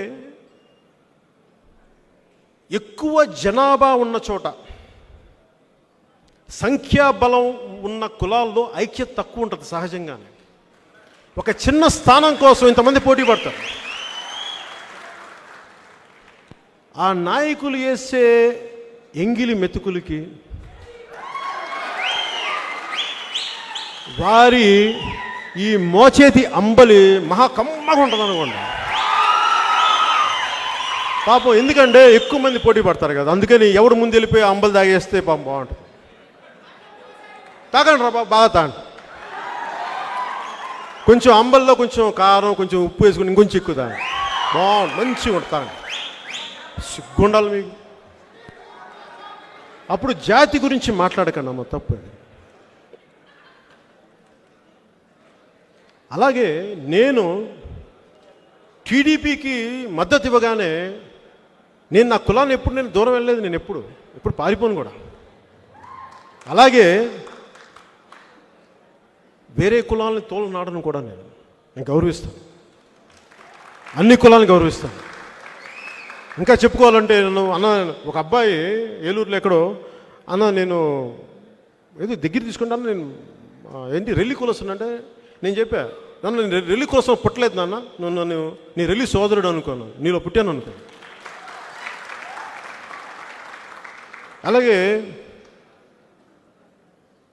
ఇస్లాం ఆచారం ప్రకారం నాకు ఎవరైనా క్యాప్ పెడితే గౌరవంగా పెట్టించుకుంటాను. అలాగే నన్ను ఒక ఇసాయి క్రిస్టియన్ ఒక క్రైస్తు చర్చికి తీసుకెళ్ళి నేను ప్రార్థన చేస్తాను.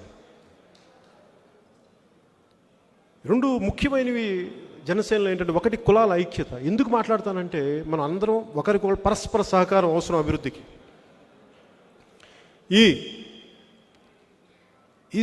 ఈ దీంట్లో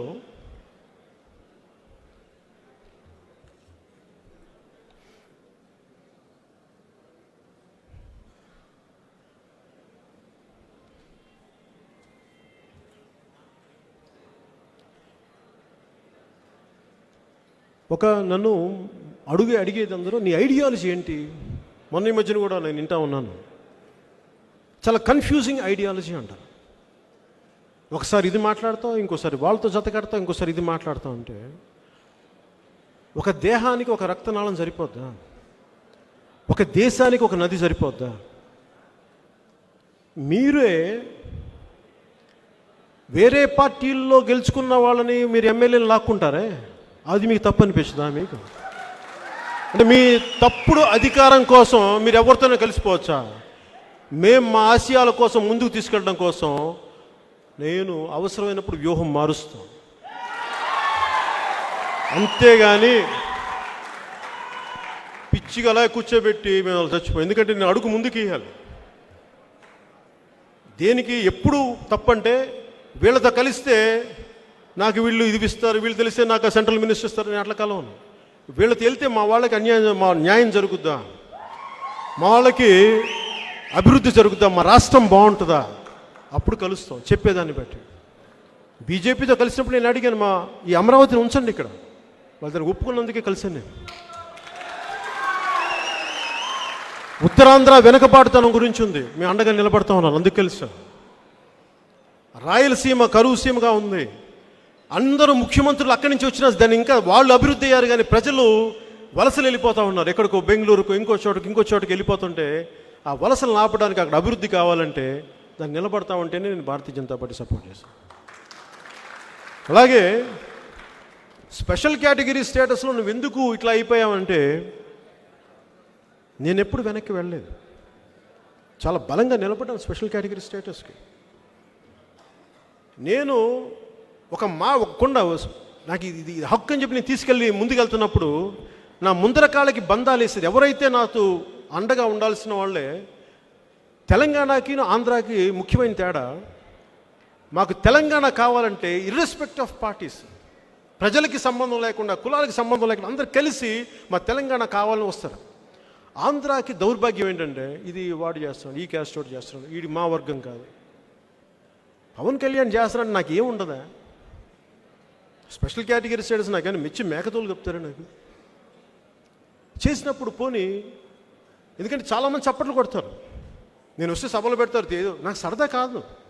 కేంద్ర ప్రభుత్వంతో గొడవ పెట్టుకోవడం అంటే సాహసం, అది దట్టు ఒక బలమైన ప్రధానమంత్రి, మామూలు వ్యక్తి కాదండి.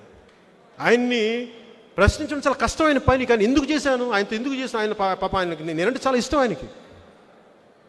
మరి నేను ఎందుకు పెట్టుకున్నాను, మీకోసం పెట్టుకున్నాను, కానీ మీరు నిలబడలేదే నాకు. కనీసం నన్ను వైజాగ్లోనే గెలిపించుకొని ఉంటే స్టీల్ ప్లాంట్ కొంచెం బలంగా నిలబడేవాడిని. ఏం చేయగలను చెప్పండి. ఓట్లన్నీ వైసీపీకి వేసి పని నన్ను చేయమంటే నాదైనా పరిమితులు అలా చేస్తా, ఎక్కడికి వెళ్ళను, పారిపోను, నేను మాట తప్పను, నేను నిలబడతాను. కానీ మీరు కూడా ఆలోచించాలి, ఇది నాకు అభ్యర్థన కాదు, ఇది నా ఆవేదన. నిన్న కూడా ఇన్ని తిట్లు తింటా ఉంటే పాపం నేనంటే ఇష్టపడి స్నేహితులు వచ్చేసి ఏడ్చేశారు. ఎందుకు ఇంత దౌర్భాగ్యుల చేత తిట్లు తింటావు నువ్వు అంటే, నేను నా కర్మ అనుకోలే, నా దేశం నేను రక్షించుకుంటా, నేను తిట్లు తింటాను, పర్లా ఏం పర్లా.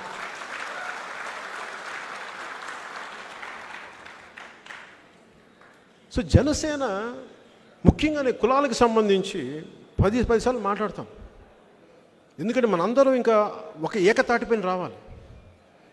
నేను నెల్లూరులో పెరిగిన వాడిని, వీళ్ళు చాలామంది ఏమంటారు కుల ఘర్షణలు రెచ్చగొడతా అంటారు. కుల ఘర్షణలు రెచ్చగొడిన వాడైతే నేను టీడీపీతో జత కడతానా, అసలు అలాంటి వ్యక్తిని టీడీపీతో జత కడతా బాగుండాలని కదా. అలాగే వైసీపీ నాయకులు చాలామంది నాకు తెలుసు. ఇదే అంబటి రాంబాబు గారు మనకి 2014లో ఎప్పుడో వాళ్ళ అమ్మాయి పెళ్ళికి పిలిచి నేను వెళ్ళానే, ఆయన తర్వాత తిట్టిండి వచ్చినాను, నాకు అది ఓకే అని నేను ఎప్పుడు దాచుకోవాలంటే, నేను నా స్నేహహస్తాన్ని ఎప్పుడు ముందే ఉంచాను, ఎప్పుడు ఇలా పెట్టాను, నేను రెడీ. మీరు అలా కాకుండా మీరు నాతో గొడవ పెట్టుకుంటానంటే కూడా రెడీ. Choice is yours.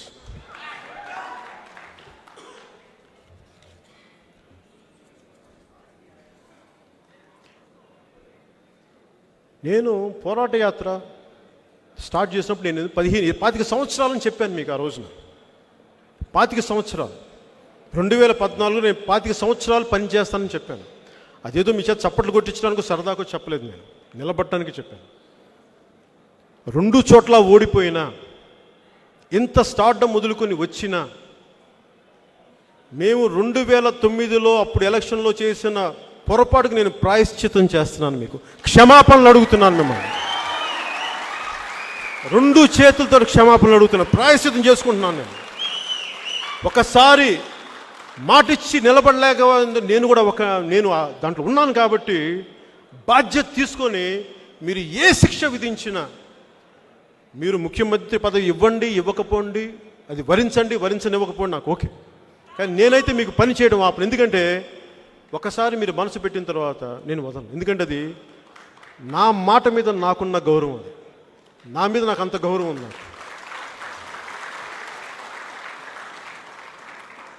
ఈ రోజున మీరు అర్థం చేసుకోవాల్సింది, ఇందాక చెప్పినట్టుగా నాకు ఇడుపులపై ఎస్టేట్ లేవు, పాల ఫ్యాక్టరీలు లేవు, సినిమా హాళ్ళు లేవు.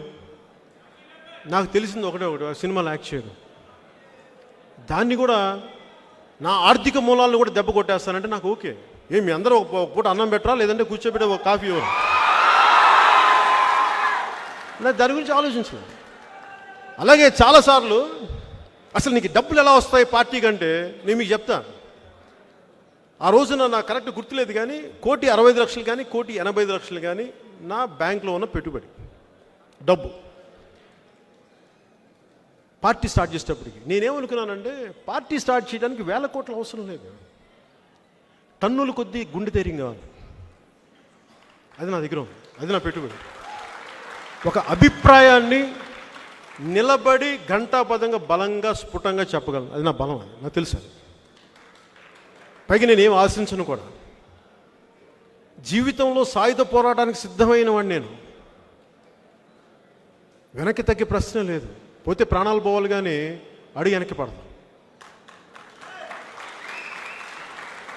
అలాంటి నేను, నా ప్రయాణం ఎలా ఉంటుందంటే, రైటరును కవి జావేద్ అఖ్తర్ ఒక పోయింది, ఎక్ మొహరేక సఫర్ అని. ఒక చిన్న పావు ప్రయాణం, ఒక చదరంగంలో ఉండే ఒక చిన్న పావు ఉంటుంది, దాని ప్రయాణం కింద ఒక కవిత ఉంటుంది. అదేంటంటే జీవితపు చాలా చిన్న వయసులోనే, ఆ పావు తాలూకు మనసు చిన్న వయసులోనే జీవితంలో ముందుకు అడుగేయాలి అంటే, ఈ జీవన చదరంగంలో కనుచూపు మేరకు విస్తరించి ఉన్న ఈ జీవన చదరంగంలో ఒక్కొక్క గడి దాటాలి అంటే చాలా జాగ్రత్తగా, తెలివిగా, చలాకీగా ఉండాలి. ఎందుకంటే సంపూర్ణంగా ఈ రాజకీయ చదరంగాన్ని పావులన్నీ ఆల్రెడీ కప్పేసి కూర్చున్నాయి. ఒక్క అడుగు వేస్తే చంపేస్తారు. ఒక్కొక్క అడుగు ముందుకేసుకెళ్తే ఎటు చూసినా నలువైపులా నైవంచుకులు, చంపేసేవాళ్ళు, ద్రోహులు, ఘాతకులు, ఇలాంటి మధ్య ఒక్కొక్క అడుగేస్తే నాకు తెగిపోతా ఉంది. అయినాక నేను ముందుకు నడుస్తూనే ఉన్నాను, ఒక్కొక్క అడుగు ముందుకేస్తున్నాను. అలాగే జనసేన ప్రయాణం కూడా చిన్న పావు ఇది. ఒక్క ఎమ్మెల్యే కూడా లేనిది ఒక ఎమ్మెల్యే సంపాదించుకుంది. ఒక్క ఎంపీటీసీ లేని కూడా ఈరోజు 180 ఎంపీటీసీలు సంపాదించుకుంది. ఒక జెడ్పీటీసీ లేని 2 జెడ్పీటీసీలు. భవిష్యత్తులో ఆంధ్రప్రదేశ్ ప్రభుత్వాన్ని సాధిస్తాం. మనకి అక్కడ వెళ్ళి కూర్చుంటాం కాదు, ఇది ఒక్కరోజు ప్రయాణం కాదు. దానికి నేను ఒంటరిని. ఇంతమంది తిట్లు దీని ఇంటికి వెళ్తే ఎవరు నాకేం అనిపిస్తుంది, ఎవరితో మాట్లాడాలి. ఒకనే కూర్చుంటాను, రూమ్లో కూర్చుని పుస్తకాలు చూసుకుంటాను, చదువుతాను, లేదంటే నా మొక్కలను చూస్తుంటాను, అంతే. ఎందుకంటే ఇంతమందితో చేశాక నాకు ఎవరితో మాట్లాడాలనిపిస్తుంది. ఇంటికి వెళ్ళాక ఎవరిని ఒకటే ఉండాలనిపిస్తుంది. ఏకాంతమే ఉంటుంది, లోన్లీనెస్సే ఉంటుంది. ఇదంతా ఎందుకు భరిస్తానంటే నేను మీకోసం చేస్తాను, మనందరి కోసం, ఒకప్పుడు ఇచ్చిన మాట కోసం. నేను మర్చిపోను. అలాగే పోరాట యాత్ర అప్పుడు గంగమ్మ తల్లికి దండం పెట్టుకొని నా మత్స్యకార సోదరులు ఆశీస్సులు తీసుకొని నేను బయలుదేరాను. ఎందుకంటే సమాజంలో నేను ఏ అణగారిన వర్గాలు ఉన్నాయో, ఏవైతే అది మీకు ముస్లిం మతస్థులు కానీ, క్రిస్టియన్ మతం పాటించే మనవాళ్ళు కానీ, ఏ కులస్తులైనా కానీ, అణగారిన వర్గాలు ఎవరైనా సరే అందరికీ సమన్యాయం జరగాలి, అందరికీ అభివృద్ధి పథకాలు ముందుకు నడిపించాలని కోరుకునేవాడిని. అలాగే నేను సర్వమతాల్ని గౌరవించేవాడిని. నీ మతాన్ని ఆరాధించు, ఎదుటి మతాన్ని గౌరవించని సంస్కారం ఉన్నవాడిని. అలాగే ఒక మస్జిద్ మీద ఒక దాడి జరిగితే నేను వచ్చి నిలబడతాను. ఒక చర్చి మీద దాడి జరిగితే నేను నిలబడతాను. అలాగే నేను పాటించే హిందూ మతం మీద దాడి జరిగితే నిలబడి తీరుతాను. తప్పదు. అక్కడ రాజకీయం చేయాలి. ఈ మాట అంటే వీళ్ళు నొచ్చుకుంటారు. ఎందుకు నొచ్చుకుంటారు ఎవరైనా? రాముడి విగ్రహం, రామతీర్థంలో రాముడి విగ్రహాన్ని కొంతమంది నరికేశారని తప్పని మాట్లాడితే ముస్లింలు ఎందుకు నొచ్చుకుంటారు? క్రిస్టియన్ మతం పాటించే వాళ్ళు ఎందుకు నొచ్చుకుంటారు? అది మీరు అలవాటు చేసింది. అది నొచ్చుకుంటారు. ఎందుకు నొచ్చుకుంటారు వాళ్ళు? మీరు అలవాటు చేసింది. ఇలాంటి పోతే నేను అలా భయపడను. ఓట్లు వేయండి, ఇకపోయి నాకు అనవసరం. కానీ ఏ మతం అయితే అన్ని మతాలకి సమానం అని చెప్పింది, ఆ మతాన్ని గౌరవించకపోతే ఇంకేం చేస్తాం మనం? దానికి నిలబడిపోయి దేనికి నిలబడతాం? అందుకు నేను మాట్లాడతాను. అది మాట్లాడగానే వీళ్ళంటారు నువ్వు హిందూవాదం రెచ్చగొడుతున్నావు అంటారు. అంటే హిందూ దేవాలయాలు 141 దేవాలయాలు అంతర్వేదిలో రథాలు తగలబెట్టినా కానీ మీరు దోషుల్ని మీరు శిక్షించకపోతే ఏం మీరు ఇండికేషన్ ఇస్తున్నారు బయటికి ప్రపంచానికి? నేను దాన్ని ఖచ్చితంగా నిలబడతాను. నేను దేవుడికి దండం పెట్టుకొని ఇక్కడికి వచ్చి సెక్యులరిజం అనే పదానికి అందరూ తప్పుడు వర్షం చెప్పేశారు. సెక్యులరిజం అంటే హిందూ మతం మీద దాడి జరిగిన, మీకు ముస్లాం మీద దాడి జరిగిన, క్రిస్టియానిటీ చర్చిల మీద దాడి జరిగిన, ఏ టెంపుల్స్ మీద దాడి జరిగిన, బౌద్ధం మీద దాడి జరిగిన, హిందూ దేవాలయాల మీద దాడి జరిగిన సంపూర్ణంగా ఖండించాలి. ఆ జనసేన ఆలోచన లేకుండా చేస్తుంది. అంతేగాని ఇలా అంటేస్తే హిందూ మతవాది అంటారంటే నాకు అసలు భయం లేదమ్మా. ఫస్ట్ అది అర్థం ఎందుకు? నా మనసులో ద్వేషం లేదు, నా మనసులో ధర్మమే ఉంది. నా మనసులో సంపూర్ణ ధర్మమే ఉంది. అందుకే నేను వెనకడుగు వేయను దానికి. అది అందరూ దయచేసి అర్థం చేసుకోవాలి. 141 హిందూ దేవాలయాల మీద దాడి జరిగితే మీరు పట్టించుకోరే? ఈ దేశంలో ఎవరైనా ఏ మతమైనా పాటించచ్చే. నాకు అభ్యంతరం లేదు దాని మీద. నేను అంత బయాస్డ్ వ్యక్తిని కాదు. చాలా సంపూర్ణంగా నిలబడగలను నేను.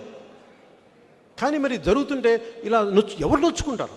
ఈ అలవాటు నుంచి మనందరం కూడా బయటికి రావాలి. ప్రతి కులాన్ని ద్వేషించేద్దాం. ఈ పొద్దున నేను మొన్న అదే అనుకుంటా ఉన్నా. వైసీపీ పొద్దున్న లేచినప్పటి నుంచి మీరు కమ్మవారిని తిడతా ఉంటే రేపొద్దున ఇంకొకరు రారు, అప్పుడు మీ సమాజాన్ని తిట్టరా, మీ సామాజిక వర్గాన్ని తిట్టరా? అలా తిట్టని గ్యారంటీ ఏంటి? మనందరం అర్థం చేసుకోవాల్సింది, మీ ఇంటి నుంచి మా ఇల్లు ఎంత దూరమో మా ఇంటి నుంచి కూడా మీ ఇల్లు అంతే దూరం. మర్చిపోండి, మాట్లాడాలి. అలాగే ఇంకెక్కడో ఒక చోట దీనికి ఒక తెర పడకపోతే నువ్వు 100 మంది దగ్గర ట్యాక్సులు కలెక్ట్ చేసి నువ్వు అనుకున్న కొద్ది మందికే పెడతానంటే మిగతా 60 మంది ఏం చేస్తాం? ఖాళీగా కూర్చుంటామా? వ్యూహాలు వేస్తాం. వైసీపీ నాయకులు చెప్తున్నాం, వ్యూహాలు వేస్తాం. వచ్చే సార్వత్రిక ఎన్నికల్లో మీ పరిస్థితిని కూడా మీకు తెలియజేస్తాం. మీకు అనుభవం వచ్చేలా తెలియజేస్తాం.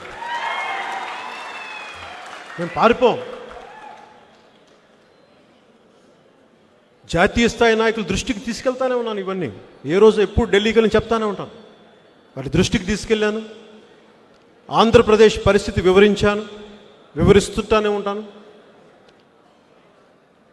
వారి సలహాలు, వారి సూచనలు తీసుకొని ఈ వైసీపీ దుష్టపాలనకి అంతమొందించాల్సిన సమయం అయితే ఆసన్నమైంది.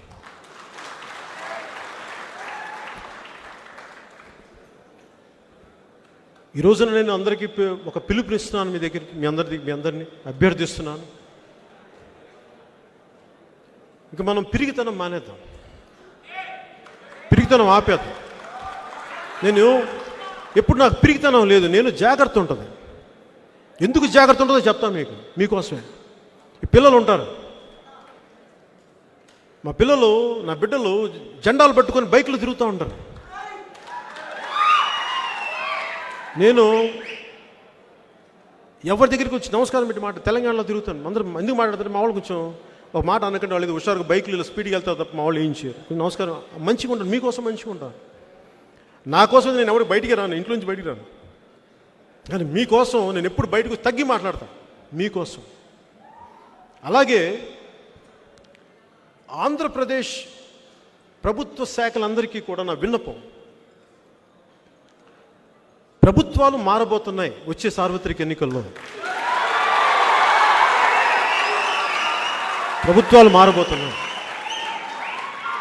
జీవితం అంటే నువ్వు ఊహించుకొని జరగటమే కదా. పవన్ కళ్యాణ్ 2 చోట్ల ఓడిపోతాను ఊహించుకోవాలి, జరిగింది కదా కదా. అలాగే 151 సీట్లు వచ్చిన వైసీపీ 15 సీట్లకు రాదని కూడా జరగచ్చుగా. మరి అత్యాశగా సున్నార వస్తాయని చెప్పట్ల. 151లో ఒకటి చెరిపేయచ్చు కదా జీవితం. పరమాత్మ చెరిపేయచ్చు, 15 మిగులుతాయి మీకు. అప్పుడు పాండవ సభ ఎలా ఉంటుంది అప్పుడు చూపిస్తాను నేను. మన కౌరవ సభ చూపించారు కదా, అప్పుడు పాండవ సభ ఎలా ఉంటుందో చూపిస్తాను. మీరు ధర్మంతో పెట్టుకున్నారు, మీకు చూపిస్తాను. మీకు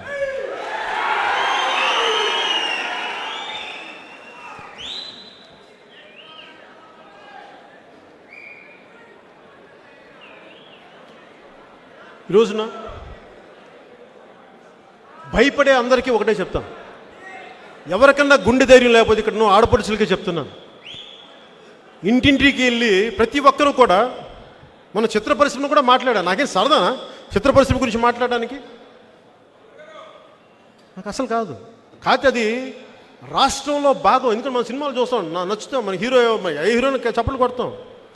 వాళ్ళందరూ నన్ను అడిగి వాళ్ళల్లో కొంతమంది నా నిర్మాతలు కూడా మర్చిపోతారు. వాళ్ళు వచ్చి అడిగారు, ఇలా ఇబ్బంది పడుతున్నా ఏం చేయాలో తెలియట్లేదంటే, వాళ్ళు రేట్ల గురించి కూడా కాదు, ప్రభుత్వం కంట్రోల్లోకి మాకు వెళ్ళడానికి ఇబ్బందిగా ఉంది అంటే ఏం చేయాలి? అందరి దృష్టిని ఇబ్బందులు పెట్టుకొని, అందరికంటే మాట్లాడాలని అందరికీ భయం కదా, ఇబ్బందులు పడతారు. వాళ్ళ కష్టాలు వాళ్ళకు ఉండొచ్చు, నేను కాదంట్లా. సో వాళ్ళందరి తరపున ఇప్పుడు నా దగ్గరికి వచ్చి 4 గోడలు చెప్తాను. ఎందుకంటే బలంగా మాట్లాడగలంటే 4 గోడలు వచ్చి నా దగ్గర చెప్పి ఏం చేస్తారు? చెప్పచ్చు కదా బయట అంటారు, మళ్ళీ నీళ్ళు నవ్వుతారు. ఆ విసుగు తట్టుకోలేక చెప్పాను. అది వాళ్ళు చేస్తారో చేయరో నాకు అనవసరం. ఎందుకంటే మనకి ఇన్ని లక్షల కోట్ల బడ్జెట్లో 1-2 వేల కోట్లు, అది చాలా చిన్న పరిశ్రమ. అది కాకపోతే దాని ప్రభావితం ఎక్కువ అనుకోండి, గోల ఎక్కువ. అంతేగాని నాకు దాంట్లో నేను కోరుకున్న దగ్గరలో ఏంటంటే సమస్య ఉంది గుర్తించమని చెప్పాను తప్ప అంతకుమించి నాకు పెద్ద వేరే ఏం లేదు. మీరు సాల్వ్ చేసుకుంటారు. ఎందుకంటే నేను ఎలాంటి వాడిని చెప్తాను మీకు, నా సినిమాని ఉచితంగా వదిలేస్తాను, వీళ్ళు టికెట్ లేదు మేము ఉచితంగా వదిలేస్తాను. నా పెద్ద ఇష్యూ కాదు నాకు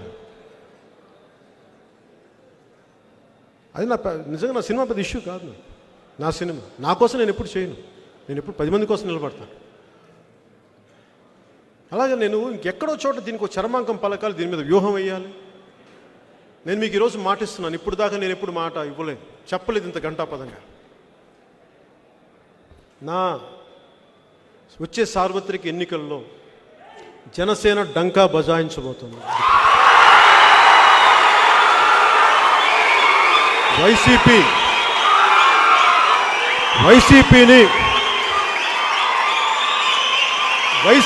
నాయకత్వానికి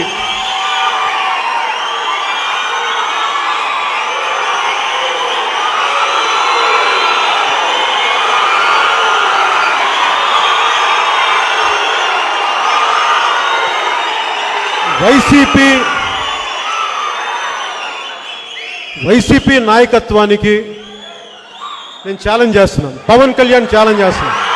రా బయటికి రా బయటికి పెట్టుకుందాం. రా మీరా మేమా రా తెలుసుకుంటారండి. ఏం పల్లా మీ తాట తీసి మోకాళ్ళ మీద కూర్చోబెట్టాలి. ఇప్పుడున్నా స్పీకర్స్ కూడా చెప్తా ఉన్నాను, జనసేన స్పీకర్స్గా చాలామంది వెళ్తుంటారు. మీరు మీడియాకి వెళ్ళి బలంగా మాట్లాడండి. జనసేన వైపు మాట్లాడితే తోలు తీస్తామని చెప్పండి.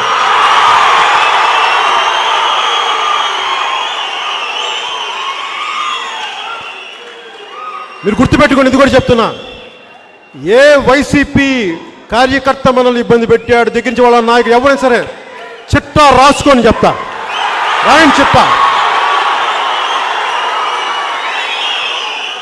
ఆ రోజున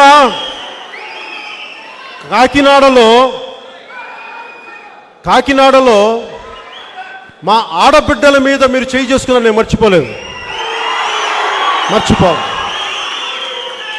ఎందుకంటే మేం కెలకలా, మిమ్మల్ని మేము తిట్టలా, మీరే తిట్టేసి పచ్చిబూతులు తిట్టేస్తే మా కోపాలు రావా? మీ నాయకుని తిడితే మీరు ఊరుకుంటారా? మీరే తిట్టి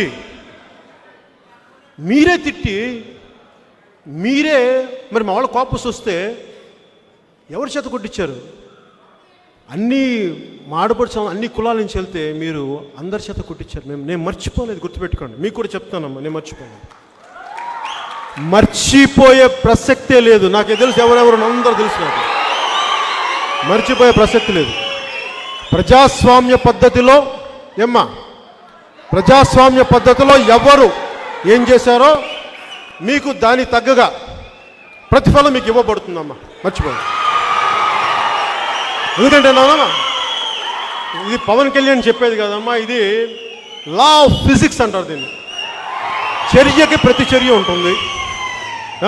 మేము మర్చిపోము, ఎక్కడా మర్చిపోం. మిమ్మల్ని ఎలా ఎదుర్కోవాలో తెలుసు. మీరు బీహార్ నుంచి కిరాయి మొక్కలను తెప్పించుకోండి అమ్మా. మీరు ఇప్పటిదాకా ఈ వైసీపీ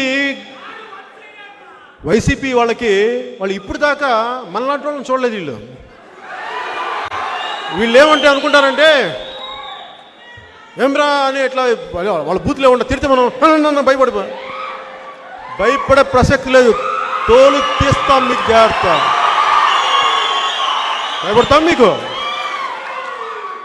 మీ ఛానల్లో జనసేన పార్టీ పేరు చెప్పడానికి ఇష్టపడరా? మీరు చెప్పేలా చేస్తానమ్మా ఒకరోజు. చెప్పక తప్పదు, మీరు చెప్తారు తప్పదు. ఎందుకంటే ఏనుగా ఒక రూమ్లో కూర్చొని ఏనుగు తిరుగుతూ ఉంటే మేము గుర్తించలేదంటే నీ కర్మ అది వచ్చి దానికి ఆ పాదాల కింద నలిగిపోయే వరకు అమ్మ అంటావు. అప్పుడు తెలుసు, ఆ రోజు వస్తుంది మీకు. నాకు ఇంకొక సమస్య ఏముందంటే, నాకు ఇక్కడ ఎంతసేపు రాజకీయం రెండు వర్గాల మధ్య ఉంటుంది. నాకు అర్థం కాదు. మిగతా కులాలు ఏమైపోయినాయి? మిగతా వాళ్ళు ఏమైపోయారు? మిగతా వాళ్ళు మనుషులు కాదా? 70 సంవత్సరాలు పాలించి మిగతా వాళ్ళ పరిస్థితి కూడా ఆలోచించాలి కదా. ఒక్క 10 సంవత్సరాలు వైసీపీ వర్గీయులు లేకపోతేనే గిజగిజలాడిపోతారు. మరి మిగతా వాళ్ళు స్వతంత్రం వచ్చినప్పటి నుంచి ఇప్పటి దాకా ఎవరు చూశాడు అధికారం? ఏ కులాలు చూసిన అధికారం? వాళ్ళేమనుకోవాలి? వాళ్ళ బాధ కూడా పరిగణలో తీసుకోవాలి. నేను అగ్రకులాలని గౌరవిస్తాను.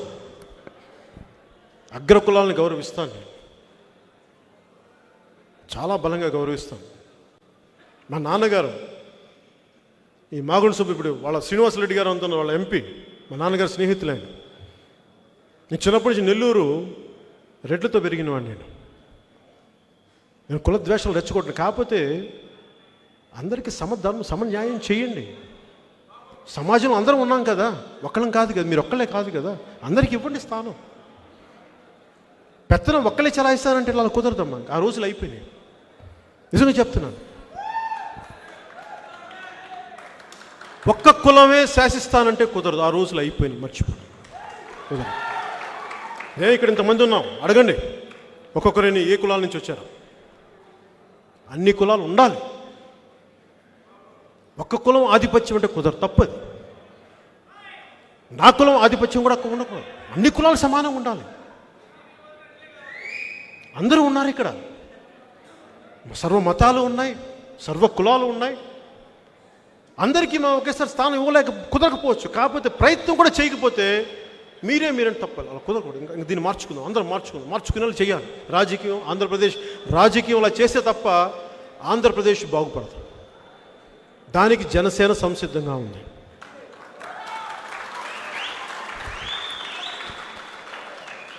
ఏ అణగారిన వర్గాలకి అధికారం లేదో, సోషల్ జస్టిస్, సామాజిక న్యాయం ఒకప్పుడు చెప్పి మేము అందరూ అడుగులు పెడేసాం. నేను మర్చిపోలేదు. ఎందుకంటే అన్ని కులాలకి సమన్యాయం అంటే ఆ పరిస్థితులను తగ్గట్టుగా నిలబడతాం, అన్నికి చేసుకుంటూ వెళ్తాం. మేము వెనక్కి వెళ్ళాం. నేను మర్చిపోలేదు ఆ మాట. పవన్ కళ్యాణ్ నిలబడతాడు, జనసేన నిలబడుతుంది. ఇంకొకసారి గుర్తు చేస్తా ఉన్నాను మీకు, నాయకుడు చనిపోయిన తర్వాత నాయకుడి గురించి మాట్లాడకండి. ప్రయోజనం ఏంటి? బతుకున్నప్పుడు రక్షించుకోలేని వాళ్ళు చనిపోయిన తర్వాత మాట్లాడితే ప్రయోజనం ఏంటంటే మీరు ఆలోచించండి. అందుకని అన్ని రకాలుగా అన్ని పద్ధతుల్లో నేను మొన్న మాట్లాడుతూ ఒకటి చెప్పా. వైసీపీ మీరు కేవలం కమ్మవారి సమాజాన్నే మీరు దాడి చేసుకుంటూ వెళ్ళిపోతే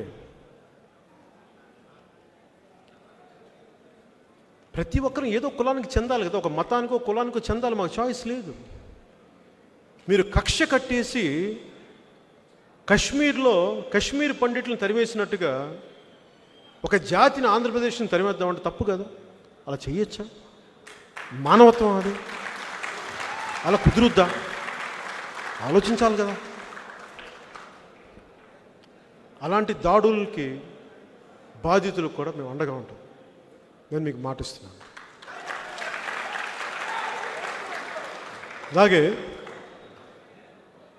వైసీపీకి నేను మీకు ఈ రోజున మీరు నమ్మల్ని యుద్ధానికి రమ్మని పిలిచారు. నేను అడగలా. మీరు నన్ను కవ్వించారు, మీరు నన్ను పిలిచారు. మీరు మా వాళ్ళ మీద కర్రలతోటి మేకులు గుచ్చి మా వాళ్ళని తలకాయలు పాల్గొట్టారు. మీరు మా ఆడబిడ్డల ఒంటి మీద చెయ్యేశారు. మీరు మా నాయకుల మీద, మా మధుసూదన్ రెడ్డి గారు నాయకుల మీద మీరు అక్రమంగా కేసులు బనాయించి ఇబ్బందులు పెడతా ఉన్నారు. ఎస్సీ ఎస్టీ అట్రాసిటీ యాక్ట్లు, దళితుల మీదే మీరు ఎస్సీ ఎస్టీ అట్రాసిటీ యాక్ట్లు పెట్టే స్థాయికి మీరు వెళ్ళిపోయారు. ఇక మిమ్మల్ని ఆంధ్ర రాష్ట్రం నుంచి పంపించేయాల్సిన సమయం అయితే ఆసన్నం అయిపోయింది. మీరు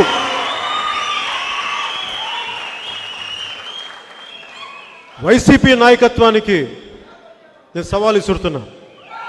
రండి, మీరు నా గురించి ఏం మాట్లాడతారో మాట్లాడుకోండి, ఏం చేస్తారో చేసుకోండి. ఛాలెంజ్ విసురుతున్నా, మీకు చేసుకోండి. దమ్ముతో మాట్లాడుతున్నా. సినిమాలు ఆపుతారా? ఆపుకోండి చెప్తా, ఆపుకోండి.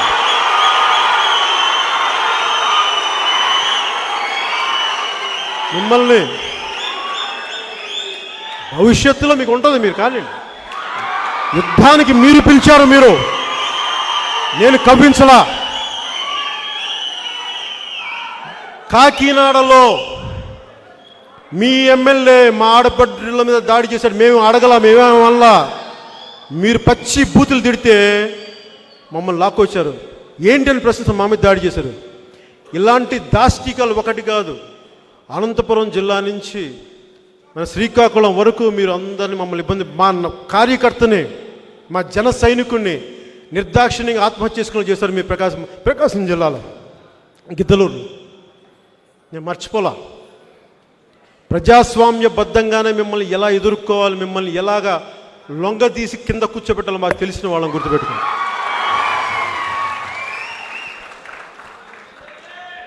మీకు యుద్ధం సైజు ఎలా కావాలో కోరుకున్నామా? ఎలా కావాలి మీకు యుద్ధం? Choice is yours. జనసేన అని గుర్తుపెట్టుకోండి. మీకు వైసీపీ వాళ్ళకి చెప్తా ఉన్నా, మీ నాయకత్వాన్ని కూడా చెప్తున్నా, మీ మద్దతుదారులు కూడా చెప్తా ఉన్నాం.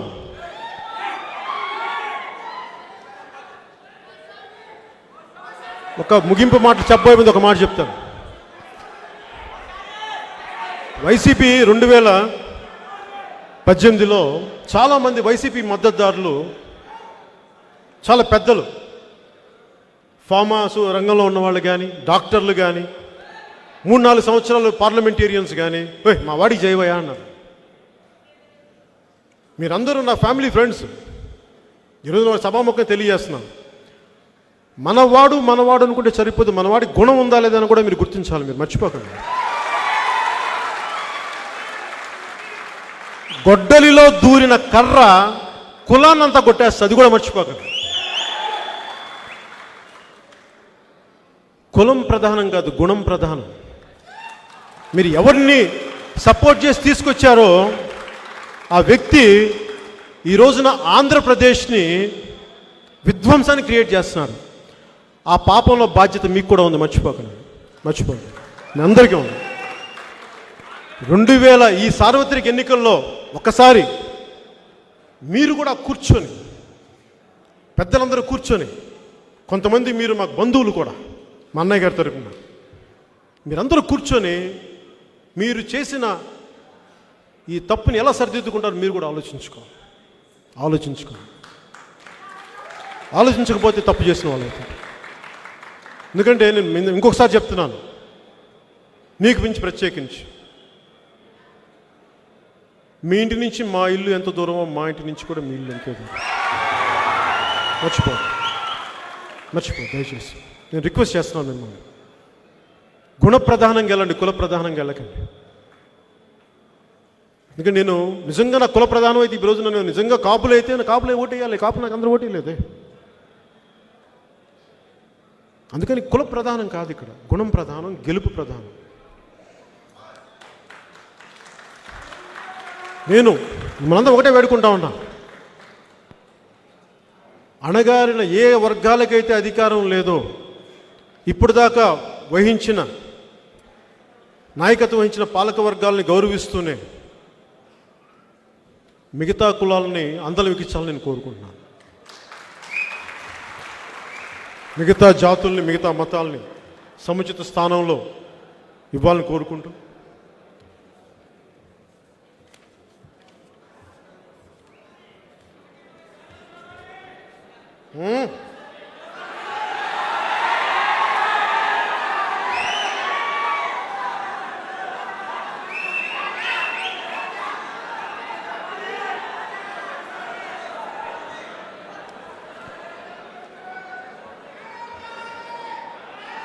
ఒకటే మాట, నేను ఇప్పుడు దాకా నిర్ణయం తీసుకోలే రాజకీయాలు. ఇప్పుడు దాకా నేను ముగింపు మాటలకు చెప్తాను. ఇప్పుడు దాకా నేను ఒక సోషల్ యాక్టివిస్ట్లా పనిచేశాను, ఒక రాజకీయ నాయకులా ఎప్పుడు ప్రవర్తించలేదు. రాజకీయం మొదలు పెడదాం, గుర్తుపెట్టుకోండి. మీకు ఒకటే ధైర్యం ఇస్తున్నాను మీ అందరికీ, ఇక్కడున్న వారందరికీ, టీవీలో వీక్షించే వారందరికీ, నా మద్దతుదారులకి, నన్ను దీవించే వారందరికీ. నేను చాలా సంవత్సరాల క్రితం నా తుపాకీ ఇచ్చేసాను, నా గన్ ఇచ్చేసాను. చాలామందికి తెలియదు కదా ఎందుకు ఇచ్చేసాను, ఇప్పుడు చెప్తాను. చిరంజీవి గారు బయటికి వస్తే చాలా రాజకీయ ఈ సమతుల్యతలు దెబ్బతింటాయని చెప్పి, అందువల్ల మీ మీద దాడులు చేయబోతున్నారని చెప్పి, మీ మీద ఇట్లాంటి ఇప్పుడు నేను చూశారు కదా నిన్న మొన్న అలాంటి చేయబోతున్నారని చెప్పి ఎప్పుడు చెప్పారండి? 2005లో చెప్పారండి. నాకు ఇది అపెండిక్స్ ఆపరేషన్ నేను హాస్పిటల్లో కూర్చుని నన్ను ఎవరు చూడడానికి ఒక పెద్ద అధికారి ఒక ఆయన చెప్పారు. విన్నా ఏముంటాయండి సమస్యలు, మేమేమి దందాలు దోపిడీలు చేయలే, మర్డర్లు చేయలే, ఇంకేముంటుంది మాకు? ఏదో ఒక డొమెస్టిక్ ఇష్యూస్ ఉన్నాయి, ఎవరింట్లో లేవండి, అవన్నీ చూసుకుంటాలేనా. కాకపోతే సున్నితమైన మనుషులు కదా, ఈ మధ్యతరగతి మనుషులం కదా మనం, కాబట్టి మధ్యతరగతి మనుషులం కదా, మనకు ఊళ్ళో మనకు గుండాలు లేరు కదా, మనకు అండగా లేక భయం వేస్తే ఎలా అది 2008లో జరిగేటప్పటికి నాకు ఒకటే అనిపించింది, ఇలాంటి స్థాయి వ్యక్తికి కూడా ఇది జరిగితే మా మీద కూడా మీరు దాడి చేస్తే ఇంక సామాన్యుడి పరిస్థితి ఏంటి? అందుకే నేనేం చేశానంటే, ఏంటి వీళ్ళందరితో పోరాటం చేయాలంటే ఏం చేయాలి? ప్రాణభయమే కదా, ఆస్తి అన్ని పక్కన పెట్టి ప్రాణం చంపేస్తారేమో అంటే. సో నా సిగ్నల్గా నేను నా సిగ్నిఫికెన్స్ దేనికి? తుపాకీ. నేను ప్రాణరక్షణ కొనుక్కుంటాడు తుపాకీ ఎవడైనా, నాకు ప్రాణరక్షణ అవసరం, నా తుపాకీ ఇచ్చేసి నేను వదులుకున్నాను. అంటే నేను ప్రాణాన్ని తెగించను అని నేను ప్రాణం మీద మమకారం లేదని చెప్తున్నాను. ఓటమి భయం, ప్రాణ భయం లేనివాణ్ణి, యుద్ధానికి సంసిద్ధంగా ఉన్నవాణ్ణి, కడదాకా పోరాడేవాణ్ణి. ఒక్కసారి ఏ రాజ్యాంగం అయితే మనల్ని ఇలా కూర్చోబెట్టి మనకు హక్కునిచ్చిందో, ఈ సర్వసత్తాక భారత రాజ్యాంగానికి, తల్లి భూమి భారత్కి వందనాలు తెలుపుకుంటూ ఒక్కసారి మనందరం లేచి నుంచుంటే